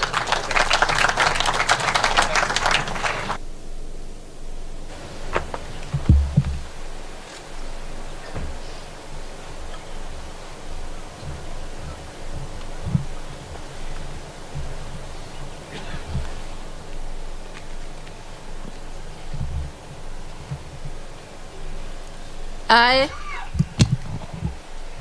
Rebecca Miano, being appointed a Cabinet Secretary of Kenya, do swear that I will at all times be faithful to the Republic of Kenya, that I will obey, respect, and uphold this Constitution of Kenya and all other laws of the Republic, that I will well and truly serve the people and the Republic of Kenya in the office of Cabinet Secretary, that I undertake to hold my office as Cabinet Secretary with honor and dignity, that I will be a true and faithful counselor to the President for the good management of the public affairs of the Republic of Kenya, that I will not divulge directly or indirectly such matters as shall come to my knowledge in the discharge of my duties and committed to my secrecy, except as may be required for the due discharge of my duties as Cabinet Secretary, and that I will perform the functions of my office conscientiously and to the best of my ability. So help me God.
Your Excellency, sir, we now proceed to Your Excellency's appointee in the position of Cabinet Secretary, Minister of Tourism, Wildlife and Heritage.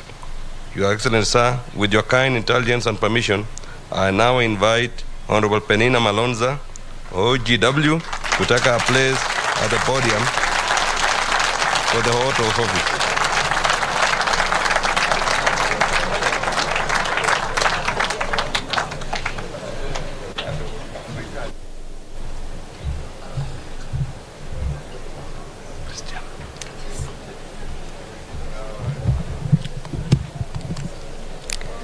I, Penina Malonza, being appointed a Cabinet Secretary of Kenya, do swear that I will at all times be faithful to the Republic of Kenya, that I will obey, respect, uphold this Constitution of Kenya and all other laws of the Republic, that I will well and truly serve the people and the Republic of Kenya in the office of the Cabinet Secretary, that I undertake to hold my office as Cabinet Secretary with honor and dignity, that I will be true and faithful counselor to the President for the good management of the public affairs of the Republic of Kenya, that I will not diverge directly or indirectly such matters as shall come to my knowledge in the discharge of my duties, and committed to my secrecy except as may be required for the due discharge of my duties as a Cabinet Secretary, and that I will perform the functions of my office conscientiously and to the best of my ability. So help me God.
Your Excellency, sir, we now proceed to Your Excellency's appointee in the position of Cabinet Secretary, Minister of Lands, Public Works, Housing and Urban Development. Your Excellency, sir, with your kind indulgence and permission, I now invite Mr. Zakaria Mwangi Njeru to take his place at the podium for the oath of office.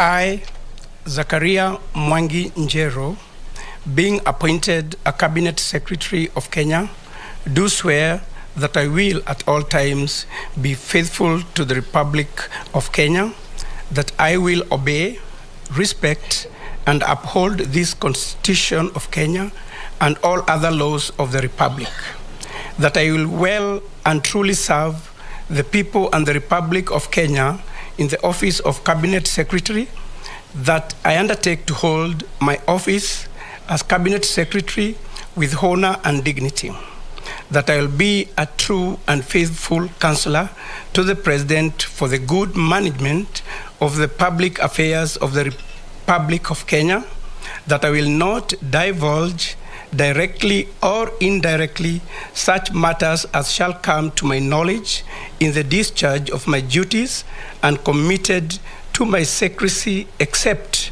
as may be required for the due discharge of my duties as Cabinet Secretary, and that I will perform the functions of my office conscientiously and to the best of my ability. So help me God.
Your Excellency, sir, we now proceed to Your Excellency's appointee in the position of Cabinet Secretary, Agriculture, Livestock Development. Your Excellency, sir, with your kind indulgence and permission, I now invite Honorable Mithika Linturi to take his place at the podium for the oath of office.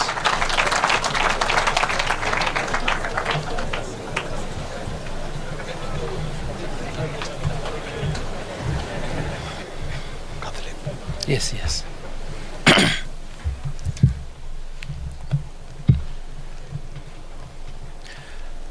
I, Franklin Mithika Linturi, being appointed a Cabinet Secretary of Kenya, do swear that I will at all times be faithful to the Republic of Kenya, that I will obey, respect, uphold this Constitution of Kenya and all other laws of the Republic, that I will well and truly serve the people and the Republic of Kenya in the office of Cabinet Secretary, that I undertake to hold my office as Cabinet Secretary with honor and dignity, that I will be a true and faithful counselor to the President for the good management of the affairs of the Republic of Kenya, that I will not divulge directly or indirectly such matters as shall come to my knowledge in the discharge of my duties and committed to my secrecy, except as may be required for the due discharge of my duties as Cabinet Secretary, and that I will perform the function of my office conscientiously and to the best of my ability. So help me God.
Your Excellency, sir, we now proceed to Your Excellency's appointee in the position of Cabinet Secretary, Minister of Labor and Social Protection. Your Excellency, sir, with your kind indulgence and permission, I now invite Honorable Florence Bore to take her place at the podium for the oath of office.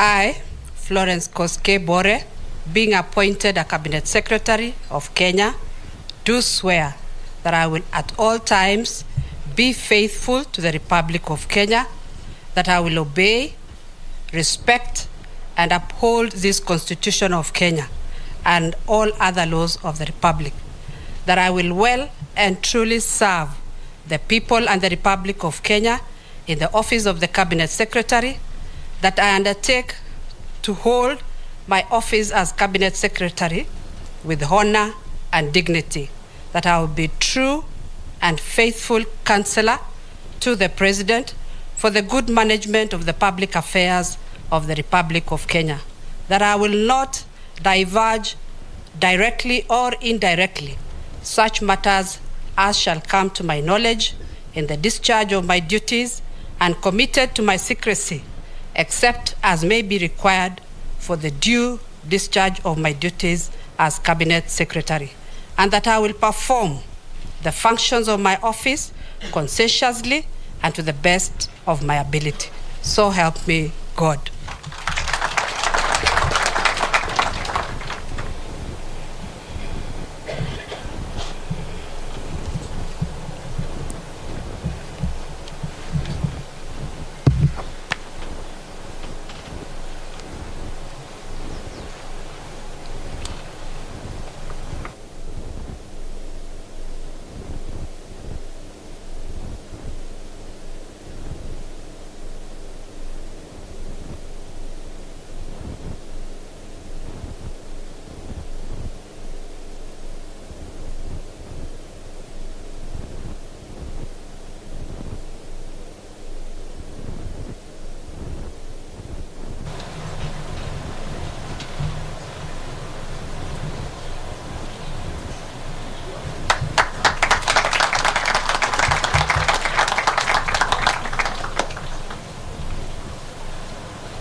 Your Excellency, sir, we now proceed to Your Excellency's appointee in the position of Secretary to the Cabinet.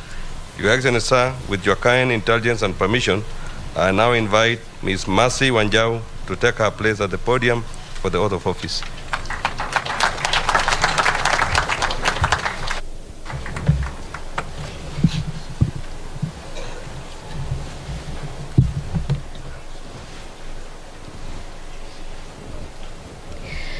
I, Mercy Keiro Wanjau, being called on to exercise the functions of Secretary to the Cabinet, do swear that, except with the authority of the President, I will not directly or indirectly reveal the nature of contents of any business, proceedings, or document of the Cabinet committed to my secrecy, except as may be required for the due discharge of the duties as Secretary to the Cabinet. So help me God.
Your Excellency, with your Cabinet having assumed office, it is now my humble duty and profound privilege to invite Your Excellency to convey your congratulations to your Cabinet, and thereafter, with Your Excellency's most kind and gracious indulgence, to grant your Cabinet a photo opportunity with their respective families. Your Excellency.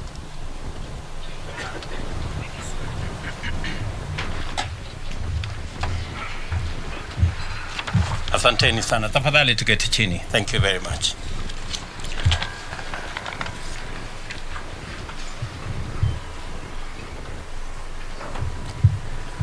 Let me take this opportunity on my own behalf, the Deputy President and the Government of Kenya, to congratulate all our Cabinet Secretaries who've been appointed and sworn in this morning.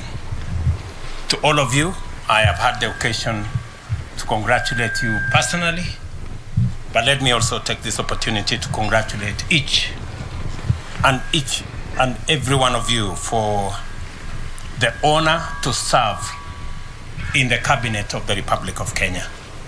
Congratulations, and as I have said, I look forward to working with each and every one of you in the transformation of our country as we work together to implement and to execute the plan upon which we were elected by the people of Kenya.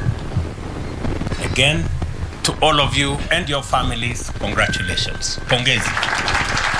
Pongezi sana. I want to say a couple of things, just by way of welcoming you to my team and my good deputy here, and to assure you that in the discharge of your duties in the various ministries that you will be serving, you will have my wholesome support. You will have my support because you have no option other than to succeed. Failure is not an option, good people. We have a country to look after. We have a plan to implement. And we have the people of Kenya watching us. So you will have my unqualified support so that you can succeed, because in your success is the success of our administration and the success of our country. So from day one, I want to promise you my support. And the second item I want to say is I have listened to you very carefully as you took your oaths of office. And there are three fundamental things that you have sworn to. Number one, you have sworn to the Constitution. You know very well that this is a country based on the rule of law. I expect each and every one of you, as I do of all public servants, to uphold the Constitution and the rule of law to be front and center in the administration of our government. That should be the guiding principle. The Constitution, all our laws, and making sure that our country is not run on the whims of individuals, but on the dictates of the Constitution. You have also sworn to serve the people.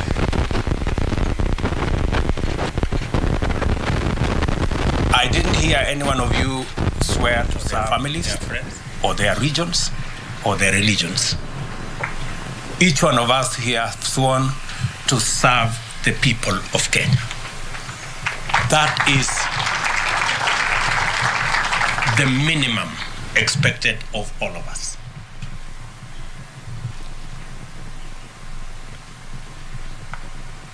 And you have sworn to advise the president, your appointing authority, as is required of you by the Constitution. I look forward to listening to you and your advice so that we can manage the affairs of our nation, because even though I stand here as president, I do not have the monopoly of all knowledge. I expect that you will enrich the plans, the thoughts, the programs, and the plan we have with your advice.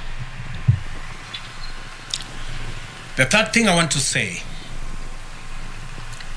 is that while listening to you take your oath of office, let me repeat again, you have been appointed, and you have sworn that you have been appointed to the Cabinet of Kenya. I know there are regional persuasions, there are community persuasions. I haven't appointed any cabinet for any region, or for any county, or for any community. I have appointed a cabinet of Kenya. I expect you to respect your oath of office and serve all Kenyans equally.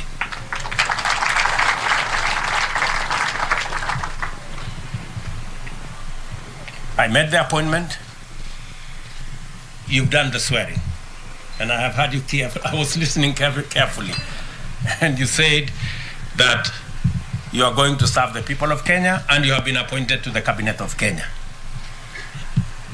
That equally means that though we have dockets that have been assigned to each one of you, I didn't hear anybody say they swear to be a cabinet secretary for a ministry. You said you will be a cabinet secretary of Kenya. That means that you should be as concerned in what happens in the next ministry as you are in your own ministry. And that underpins the principle of collective responsibility. I do not expect any one of you to say things are not going right in the next ministry. It is your business. If things are not going right in the next ministry, it is your business to look for your colleague, sit them down, and things must go right in your ministry and in the next ministry.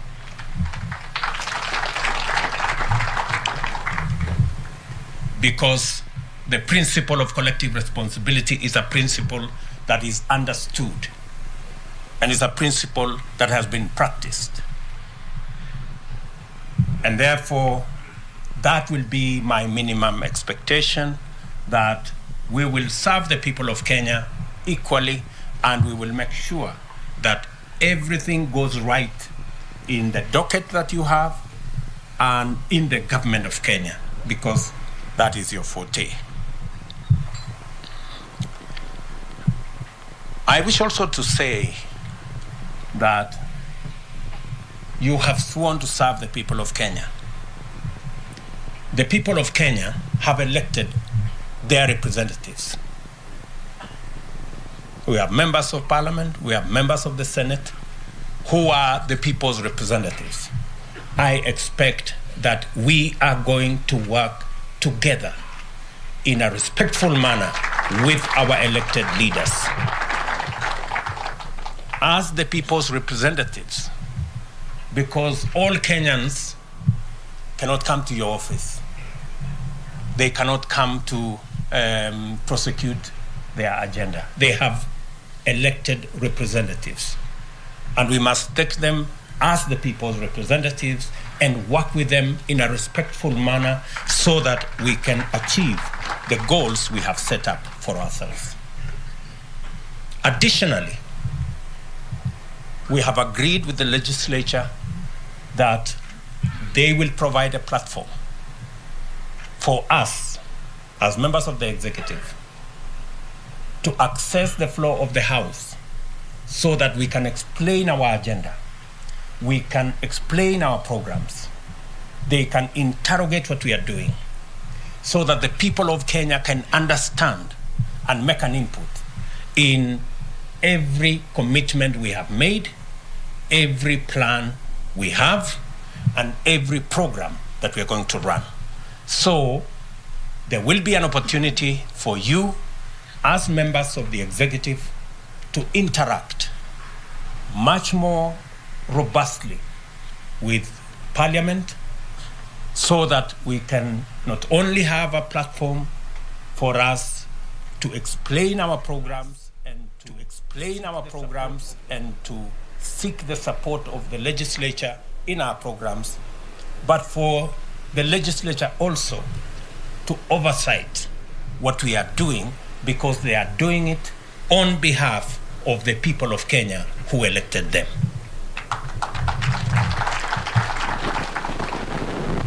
So all of us must prepare ourselves, because my intention and that of my deputy is to run an open government, an accountable government.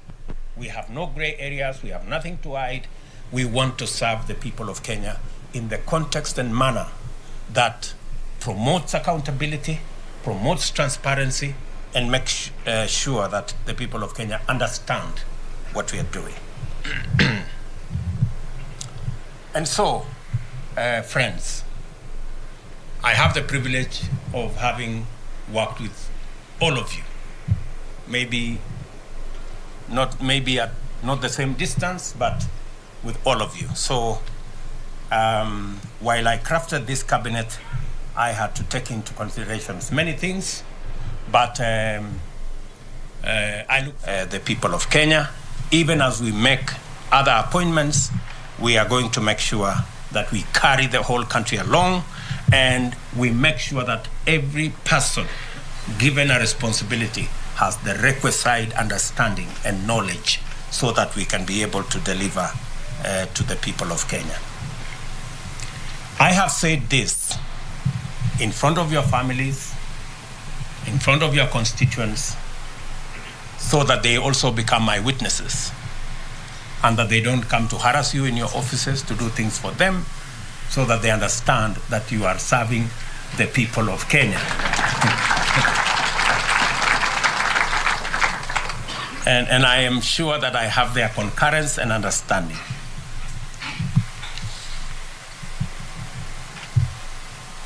I know sometimes we don't reflect on the oaths that we take. An oath is a very serious thing. And I really expect that we will take it seriously. I will conclude with a word from the Bible. James chapter 4, verses 17. And I want you to record it somewhere and put it on your desk.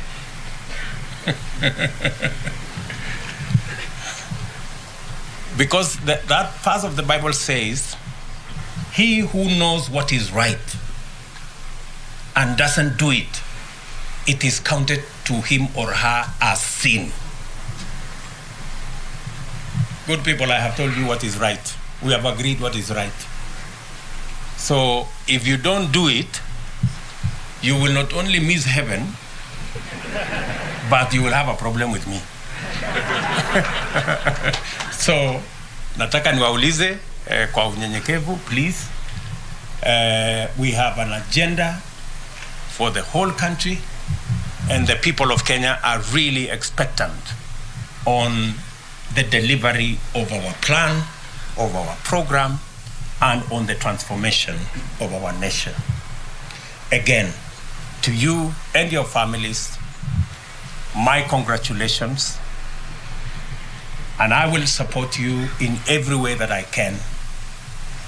We will pray together so that God can help us to deliver on the agenda that we have.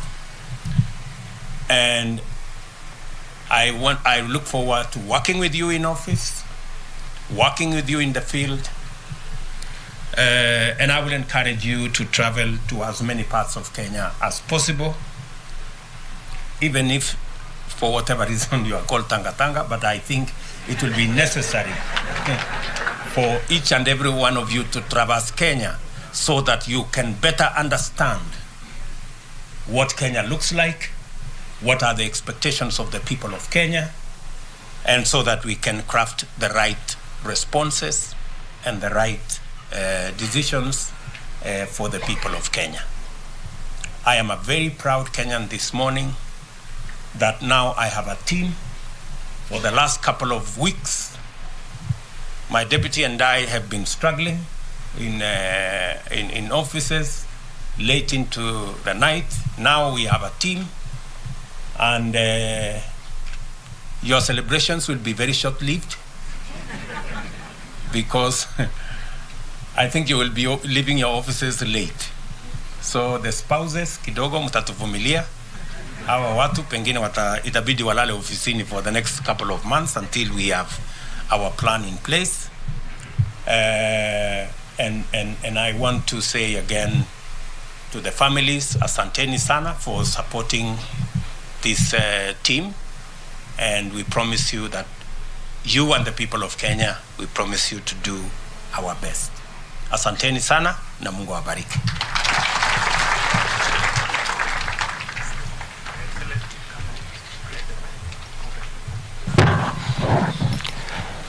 We will now clear the stage as Your Excellency goes round just congratulating the Cabinet. We'll have a brief photo session with all the Cabinet Secretaries, with the members of their immediate family. So members of the immediate family. We will have another session where we can have everybody else, but for now we are requesting that it's just members of the immediate family together with the Cabinet Secretaries, and I will give you the order in which we're going to have them come to the dais.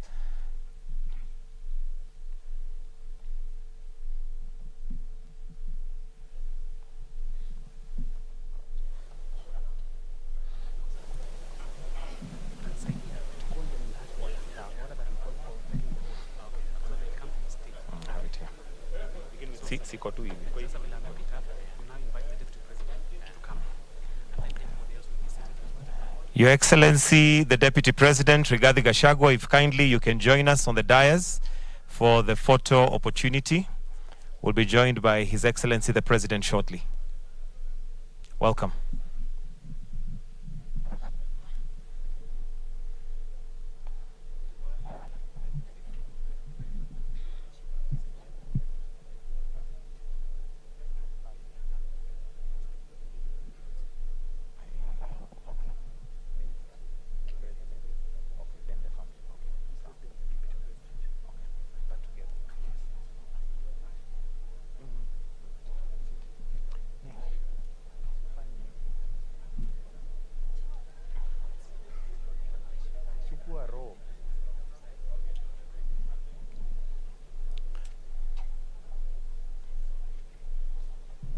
So the order in which we're going to do the photos is the Cabinet Secretary together with His Excellency the President and His Excellency the Deputy President, then members of the immediate family. We'll try and do this very quickly. So the rest of us, kindly let's be seated.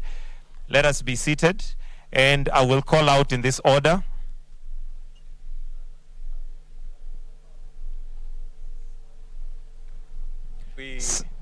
Thank you very much. Forgive me for coming back to the podium, but let me, in a very special way, thank one good gentleman, Mr. Joseph Kinyua. Joseph Kinyua has made this transition seamless, and I want to congratulate Joseph. He has worked with me to make sure that Kenya gives an example of what a transition looks like. There was an election in Kenya. There was no coup. And because there was an election, it was a baton to be handed over from one team to another. And I want to thank Joseph Kinyua for making sure that there was a seamless working together between the cabinet that was there and the new cabinet. And I also want to congratulate the old cabinet because they worked with me to facilitate whatever it was that we needed to do, and they have done so up to today.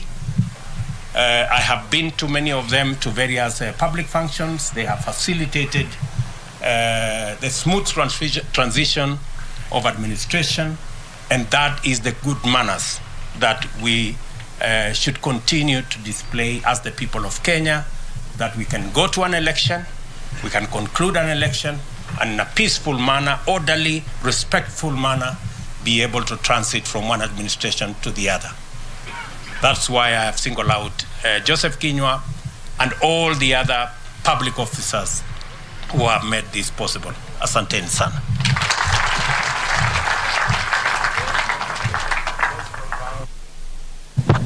And with those profound accolades, the first photograph we'd like to take is with you, Dr. Joseph Kinyua, and His Excellency the President and the Deputy President.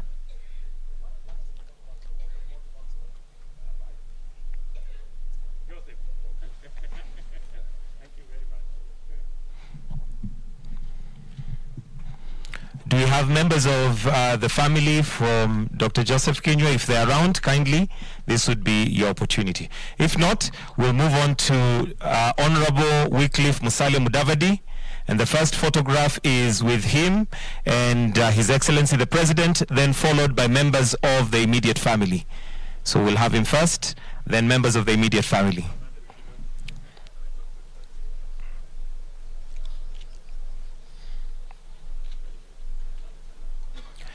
Family.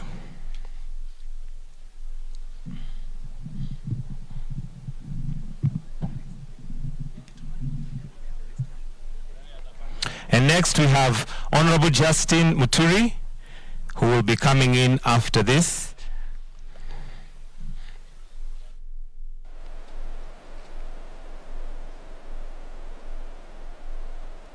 Thank you. Honorable Justin Muturi.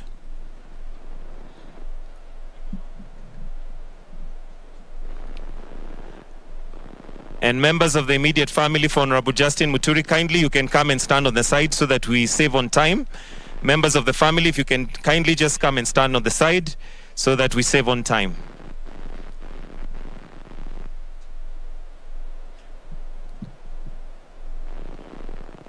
Members of the family, kindly. And followed by the next picture is going to be Honorable Kithure Kindiki.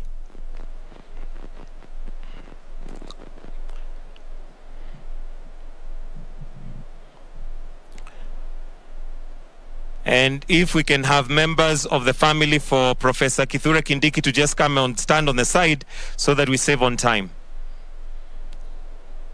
Members of the family for Kithure Kindiki, tafadhali tuje tusimame hapa so that we are able to do this quickly.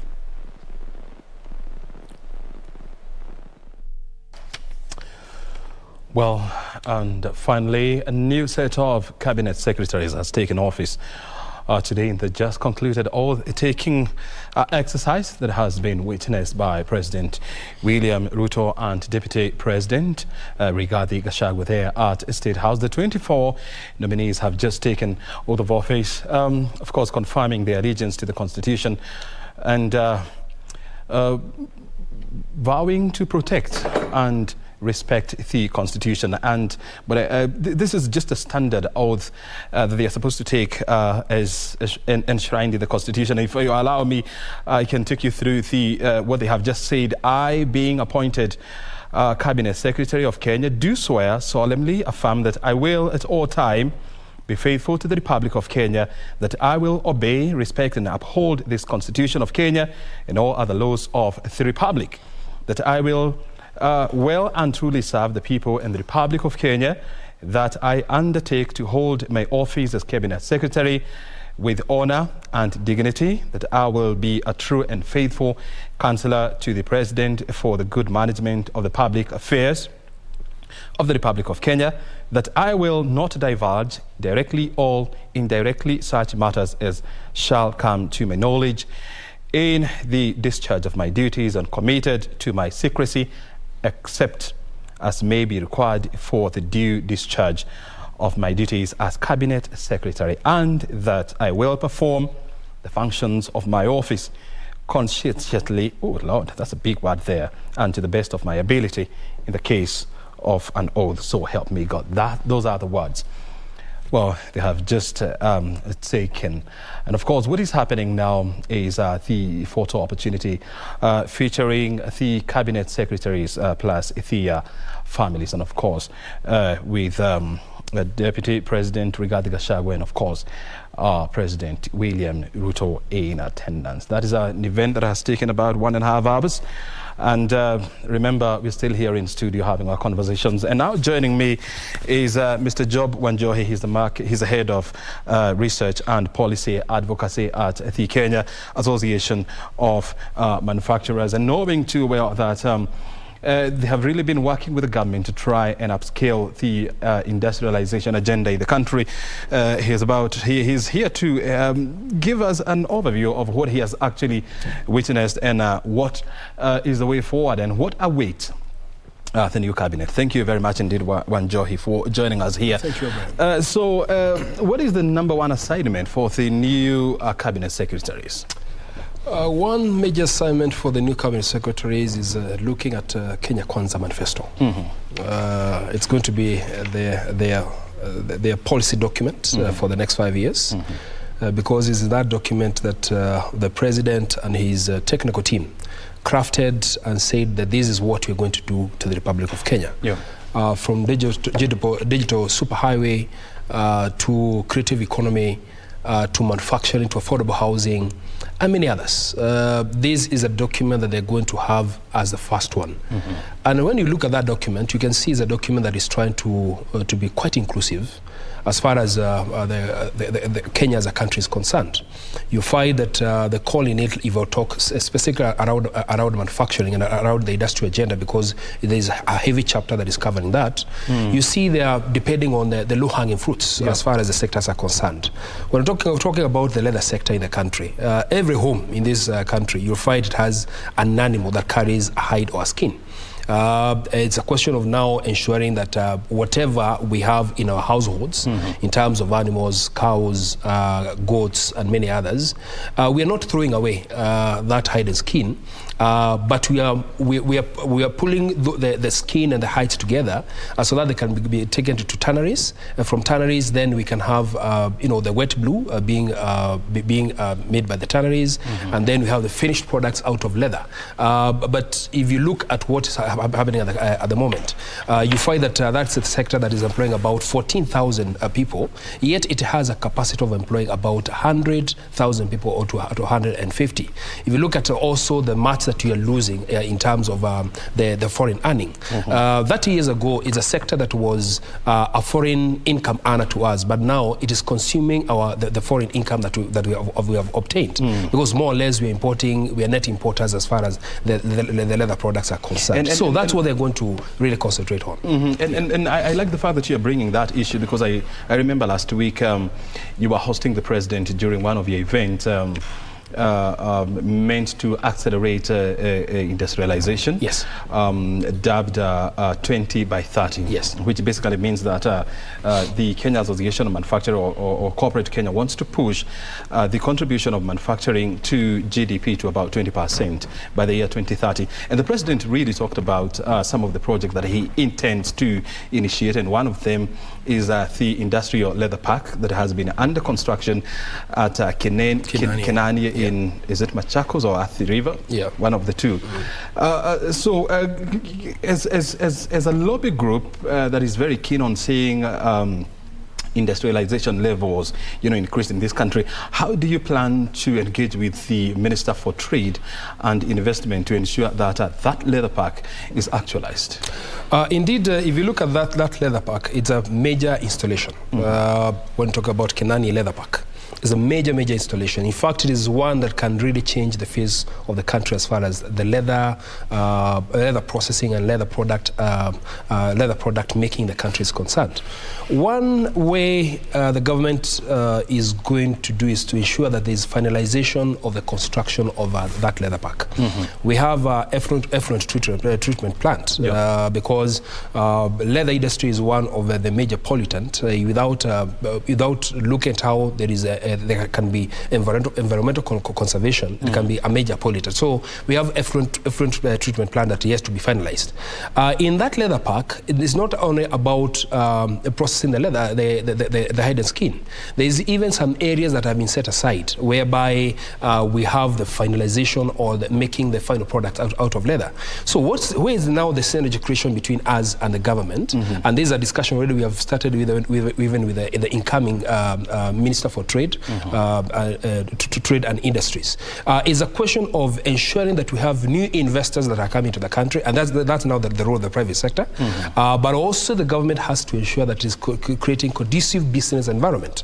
One way that you have to create a conducive business environment is to ensure that the tanneries that are going to be set in Kenani Leather Park, they have adequate raw material rather than the smuggling that is happening at the moment.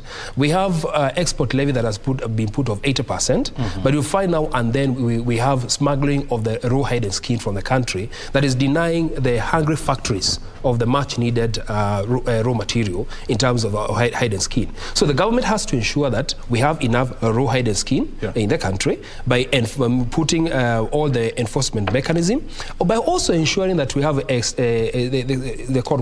extension services at the agricultural level in collaboration with the county government, ensuring that we have a very quality leather that is coming from our goats and our sheep, from our abattoirs and the slaughterhouses. So it's a concerted effort between the private sector and the government, and I believe with the commitment from both the stakeholders, we are going to see an uptake on this. And also one of the issues that was raised by the president at that time was the issue of our exports, and he briefly talked about, for example, tea, whereby we export almost 90% of our tea, and it is exported in raw form. Then the value addition is done elsewhere, and then it is packaged and sold in Western supermarkets. How do you expect this to happen, and how do you plan to engage with the government to ensure that the issue of value addition is upscaled? Where we operate our industries at or from currently is from pre-colonial eras. The way even the policies were set out, that Africa and specifically Kenya is a source of raw materials to be value added in a foreign country. And this is something that we need to reverse, ensure, like now you've given a very good example of tea. 97% of Kenyan tea is exported in bulk, in raw, not processed. But the government, through commitment that has been given by President Ruto about 2 weeks ago, when we were launching the first consignment that was going to Ghana at the African Continental Free Trade Area, is that we are going to get 50%. A good question that you have asked, how do we arrive at 50%? One, if you look at the international system, we have the policy capture, whereby if we said processed tea outside the country to Europe's, to Asia's, you find there is a resistance. They want to get our raw tea so that they can value add in their countries, and in the process, one, they can get more foreign earning, they can create investments, they can have more jobs that are created on their side. So you find there is that resistance. So one of the most important things is to ensure that there is diversification of the market. We are not only depending on the traditional markets of the Europes and the Asians. Like now, Africa is a major market, and that's the reason why you saw recently there was a consignment that went to Ghana. Instead of Ghana getting the tea from Europe that came from Kenya, they are now getting directly from us. So one major thing is to ensure that we are right as far as the market is concerned. The other thing is we must have investment that are being driven into the country because between the factories, the tea factories, and whereby now you are packaging the tea itself, there are various investments that need to come along that supply chain and along that value chain. So investment opportunities, investment climate to be conducive for those who want to invest in that area. And again, we're talking even of the small household farmers. How can we have aggregation center? How can we have contract production of a packaged tea that is coming from these farms direct to the shops? The other issue that, of course, we expect, and more so the Cabinet Secretary for Agriculture, this is Mithika Linturi, now to pick up, is of course the raging drought and the ongoing food insecurity in the country. What do you expect to be the first starting point? The first starting point is that there is climate change in the country. You realize that the weather patterns are not the way that they were. Even the climate is not the way as it was before. Today we are experiencing rains in the month of September, or even in the month of January, yet the rains were between March and May and probably October and November. So due to that change of the weather or the climate, there is need to get to mechanized farming. Whereby we are not depending too much on rainfall. We are depending on our lakes. We are depending on our ocean. We are depending on when there is heavy rainfall. There are various water catchment areas that have been created, so that we can have enough water even when we have a drought like the one that is ravaging the country. Imagine where we have the drought, we have lakes in those areas. So because we have not mechanized, that's the reason why we cannot continue farming. So one one of the major priority for Honorable Mithika Linturi is to ensure that we have mechanized farming, even at the small-scale farmers level. So that at the third 12 months all across the whole year, there's farming that is taking place. And also something else that we expect to see that the President has talked about is the construction of 100 dams. And so you'd expect that of course, now we are yet to understand which ministry is going to undertake this, because now you have the Ministry of Water, you also have now the Ministry of Agriculture, and it cuts across. So there is no time for the Cabinet Secretary for Water, this is Alice Wahome now, to rest. I mean, it is time to hit the ground running and ensure that communities are supplied with water, water pans are created, and of course the dams are constructed. Yes. In fact, how I would look at it is that it's one government. Ministers don't have to start jostling for power. Who is going to do this, who is going to do that? They're all serving one Kenya, they're all serving one community.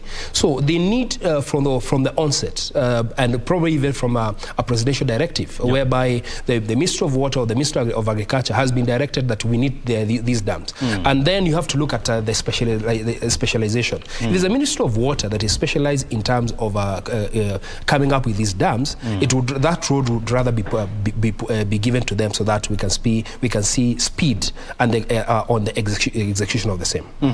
And of course the other thing that we expect to see, and this is really going to touch on the Minister for Trade and Industrialization, and the President just the other day when you were having this meeting with him, he talked about deepening our intra-Africa trade.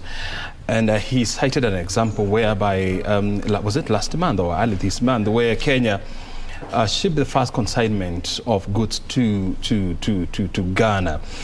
What other low-hanging fruit do you expect us to pick from the African Continental Free Trade Area Agreement? One thing that we are doing at the moment is to showcase what are the competencies in production for Kenya.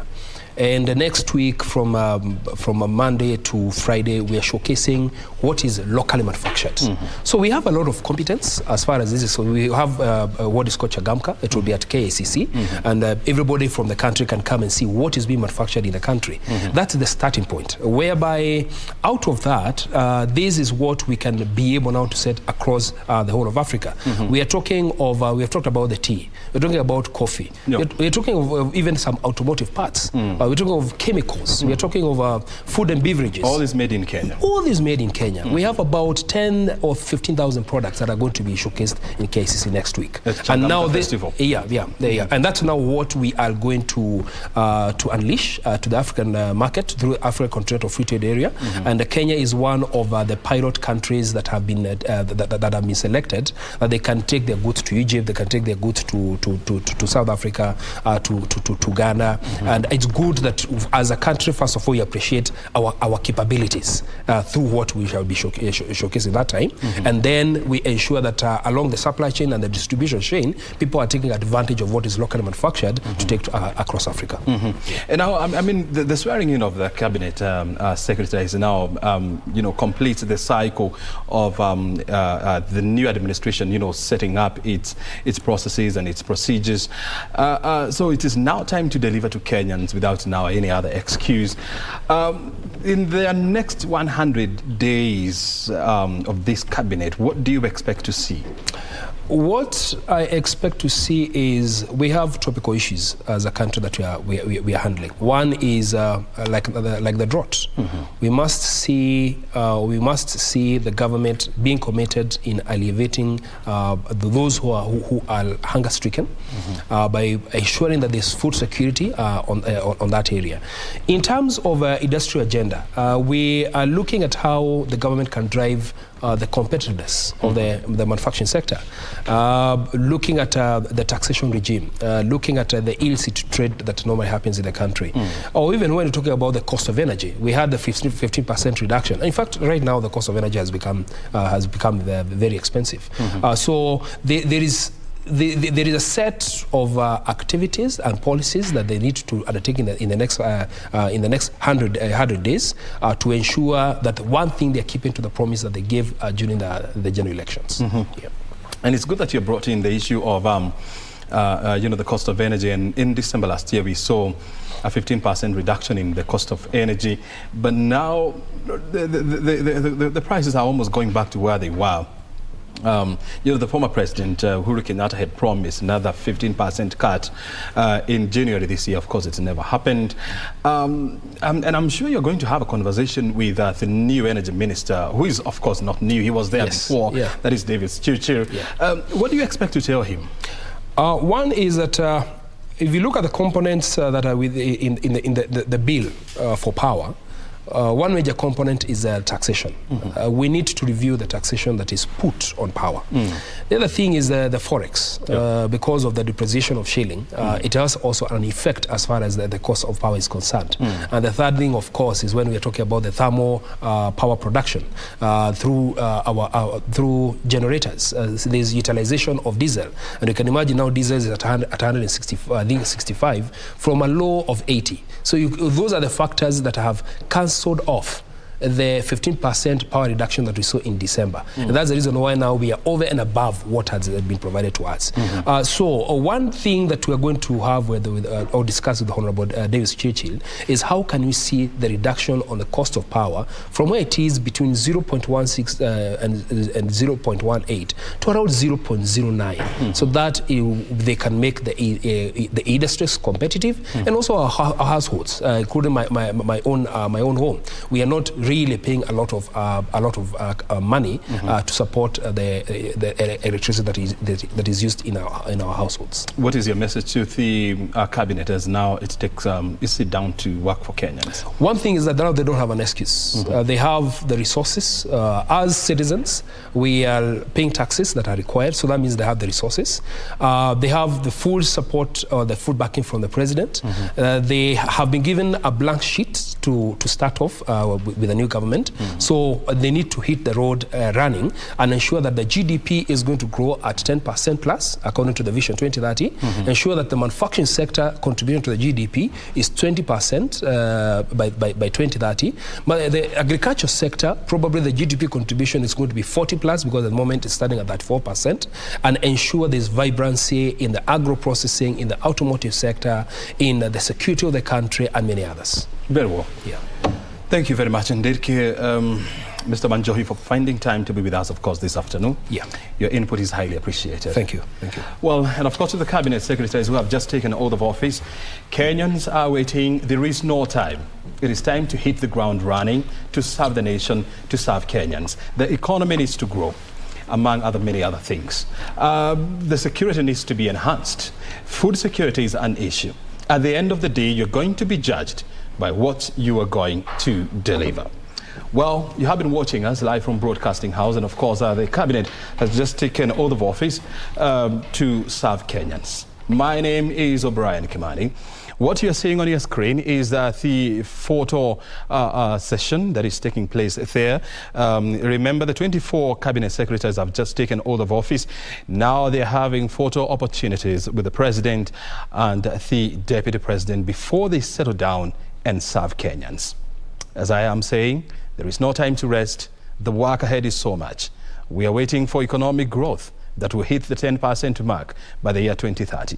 We expect our hospitals to be modern, to be upgraded, and to have medicines. We expect our schools to be modern, to have teachers and the necessary equipment that are needed to run hospitals. We expect our roads to be smooth. And of course, our ports to be operational, our railway lines to be operational as well. That is O'Brien Kimani for you. Thank you for your time. I'm now taking you over to the other side of the studio where Ben Troy Njoe is on standby with the lunchtime news. Otherwise, thank you from me and the rest of the team. Have a good afternoon.